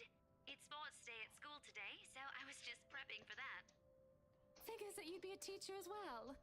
I'm sure your students must absolutely adore you.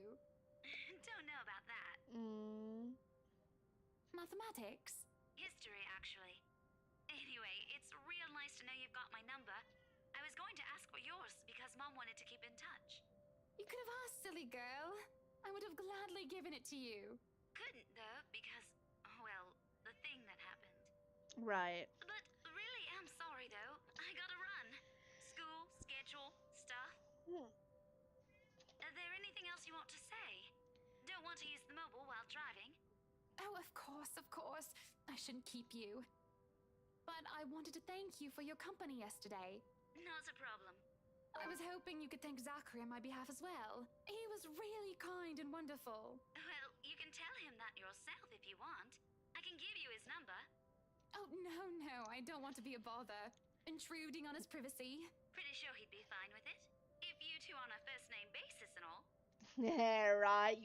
You two are on a first name basis. You dance together and all that. So his number, right, it's... Oh, no, not now. A strange clicking noise drowns out most of her words too. I can barely understand what she's saying.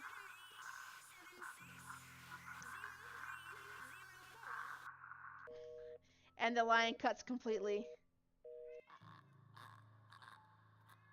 Oh no. I can feel a headache coming along. It's just building up, starting from a light throbbing on one side of my head. The static is gone, and that helps a lot. But there's still that incessant, horrible clicking. Again and again and again. Which doesn't make sense. The mobile's turned off, isn't it? And if it isn't coming from the phone, then where? Looking about and can't help but let my eyes be drawn to the... Oh no, please no. To the hatch leading into the wine cellar once more. Oh god. That's when the clicking stops and I can hear that crying, that familiar crying from before. What happened the other day when I was told that nobody should have been down there? I tried to forget it because of how it unsettled me so. One can hardly do when I'm looking at the very thing I'm trying to forget. Yo, do you think Luke left a dead chick in this? That's what it's like. I don't know. I actually don't know. I wouldn't be surprised. Actually, I don't think so, because the ghost rumors have been there for centuries, according to the previous owners and to what Isabella and Rose had talked about in the previous chapter. So I don't think so. Would be a shock though. Somebody is crying down there again. But if I leave it alone, it simply won't stop bothering me for the rest of the day. Hannah, you might be too nice. Don't. No, the ghost, in the first chapter, we learned that the ghost has been there for centuries in this house. Because we got the letter in the last chapter through Isabella. They might have forgotten to lock it with the party going on. Again? If somebody is pulling my leg, I will not be happy. Oh. Whoops.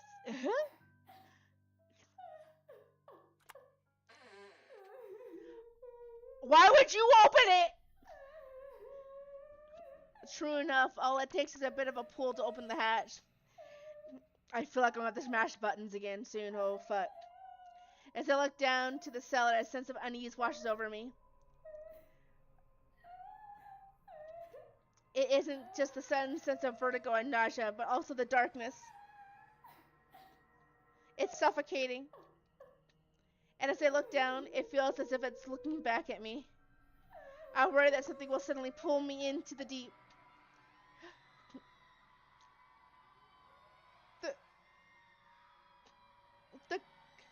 Oh.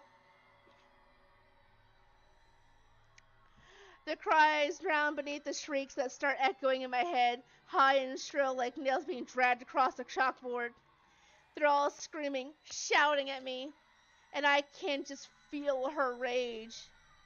Help me.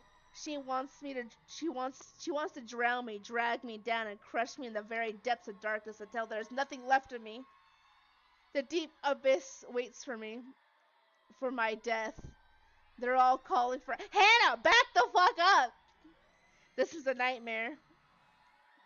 Oh! Whoa. There's a rope around my neck and I can feel the rest of me being torn apart. And they're still what? I'm screaming, though it's not my voice that escapes my lips. It claws through, climbing up and forcing its way up my throat like putrid bile. I choke and gag, yet I scream and shriek all at the same time. And I'm me, but not me. Ah, no, no, no, no, no, no, no, no, no. Ah, ah, ah. Oh, shit.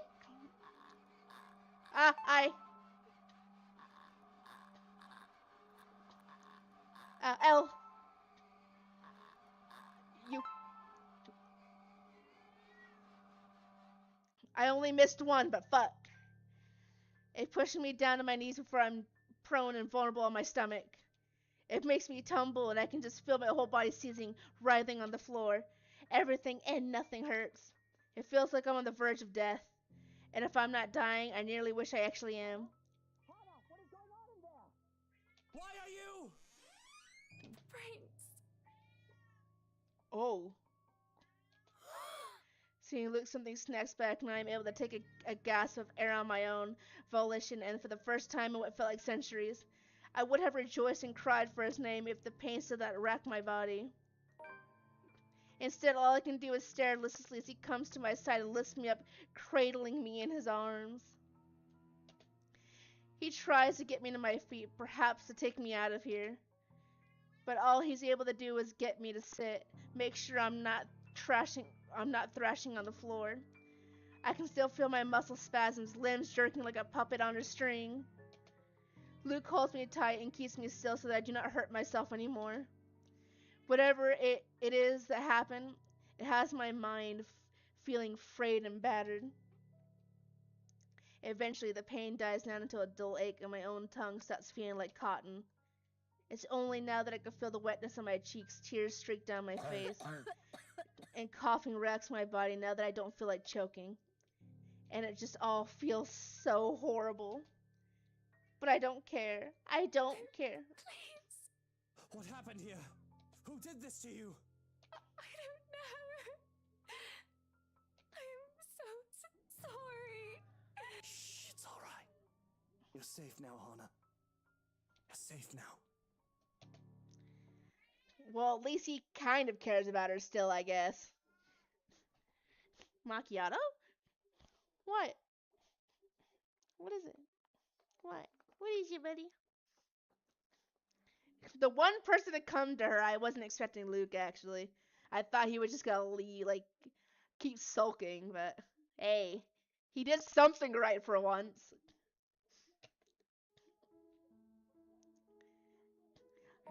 Oh, we're doing Zachary's perspective now.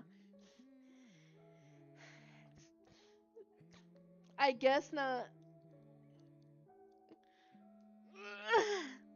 The pleasant aroma hits me long before I cross the threshold. Faint but light and warm, a reminder of what home is. Pa's stern and commanding gaze, Ma's tender smile, and the sunlight filtering through the eaves in the morning. And the distinct smell of cinnamon and vanilla as it drifts through the air every time something cooks from the room. The room, our room, Ma and Pa's pride and joy. My sister and I too, eventually, but we ain't allowed here. Not yet. Not until we're taller or older. Not until we've learned how to take care of ourselves, not burn our hands or reach for the cupboards without having to be lifted. But a little peek wouldn't hurt, yeah? The floorboards are cold under my feet, more than it usually is, and the walls more forbidding than what I'm used to. Further and further the room goes. Ma's singing ceases, and Pa... Please wait. I'll be good. I'll sleep on time. Don't go. I can't hear Pa.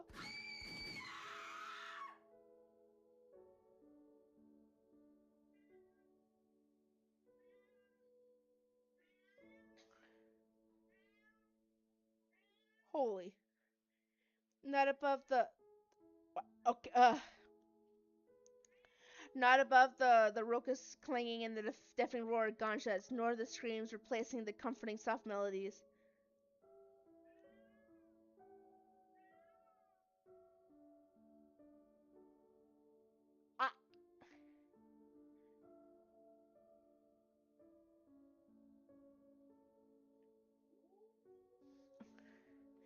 I didn't expect that. That took me so... There's only one blinding fear. When my foot slips in the Red Sea that catches me is bitter and frigid, but the blood that drips in my hand is warm. Oh, man! It ain't my blood.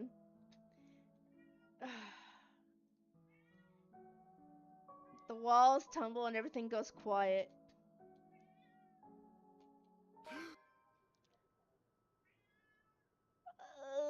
Zach, what the fuck?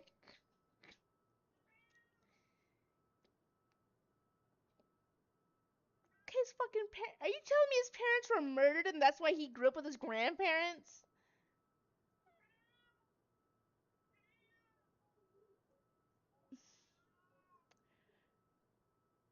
This fucking game.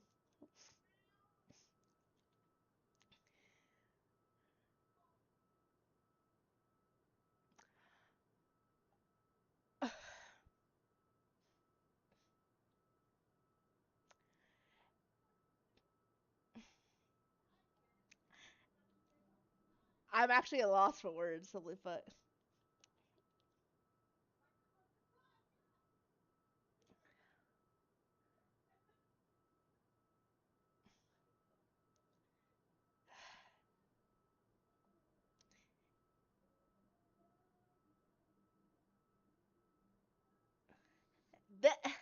This is actually okay. So it's a really good visual novel. I'll give them that. And my God.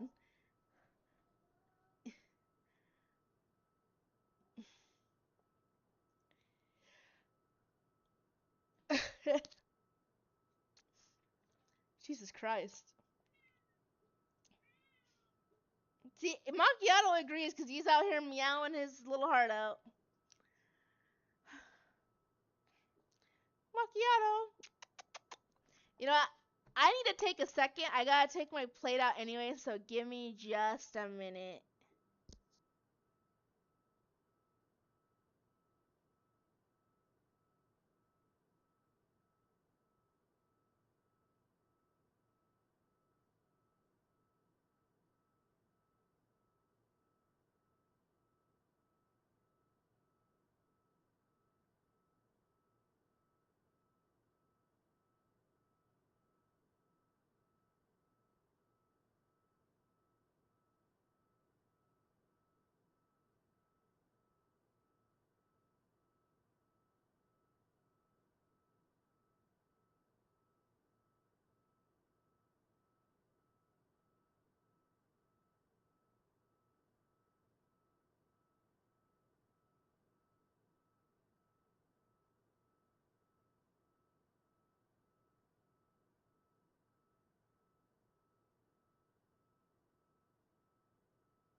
Okay, I'm back. I went to go throw out some trash, and then I pet macchiato for a little bit. Thanks. Are you feeling a little bit better too after that? I hope so. I was not expecting to hear fucking gunshots and screaming in here. Oh my god. I knew about like the horror aspect. I wasn't expecting that. I know he was just dreaming, but shit. Hey, foodies! You got some yummers! Yay! God, you have no idea how badly I want a chocolate muffin right now. Shit, I want one so badly. There's nowhere to walk to go get one though. I'm like, I live like in the middle of fucking nowhere, but technically, like I live in a neighborhood, like an apartment complex in a neighborhood, but there's like nowhere to walk to just to like buy a snack or anything. I'm like, ugh. Yeah, I really want a chocolate muffin, like really badly, like just so fucking badly. There's a gas station across from my work that sells them. Maybe I'll grab one tomorrow before I clock in. That sounds good. Or maybe I should wait till payday and then I don't know.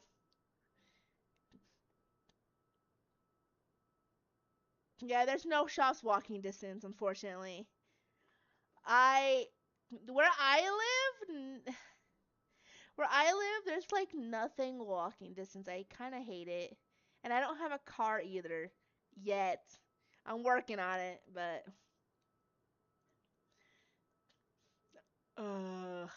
don't worry. Tomorrow, before I clock into work, I'm gonna walk across the street from work and grab me a muffin. I think they're cheap too. They're like $1. I'm like, ooh, that sounds so fucking good. It's just a chocolate muffin sounds so fucking good. And then I think on payday, after I pay rent and the internet bill, maybe I'll stop by Walmart and get me like one of those things that come with 4 muffins. That way I can actually have one for the next stream. God, I do too, but I don't own a muffin tin, or else I would make it myself. But you know, ah.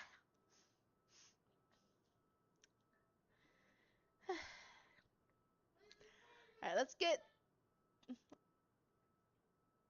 Do I want to do the full chapter, or do I want to?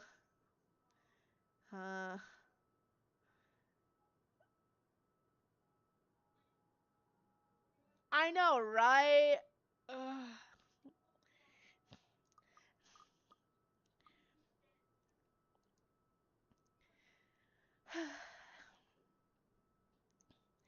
All right, let's. Uh. Hmm.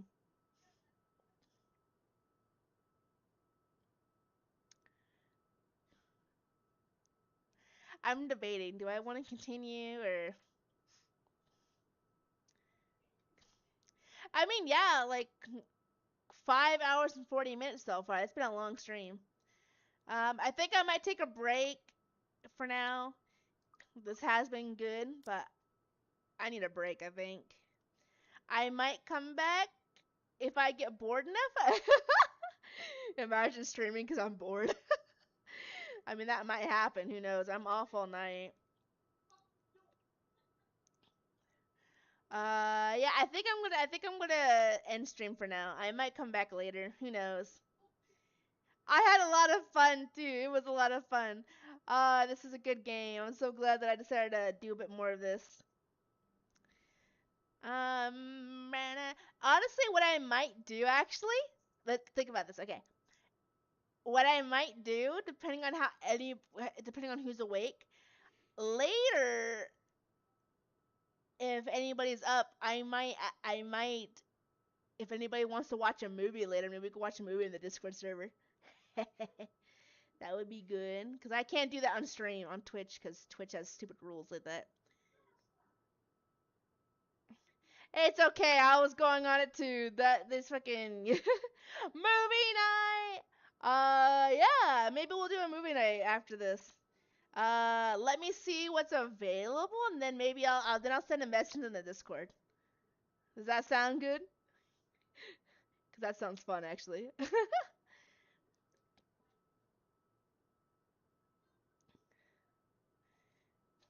Hey, and for anybody who is lurking in the chat, if you're not in the Discord server, if you go to my Twitch page, you can find the Discord link in my About Me section, and then if you want to join to watch a movie later, you can do that. Otherwise, I'm ending stream here, and I'm gonna go browse some movies for the Discord. Alright, bye-bye. Thank you for the headbats. Alright, bye-bye.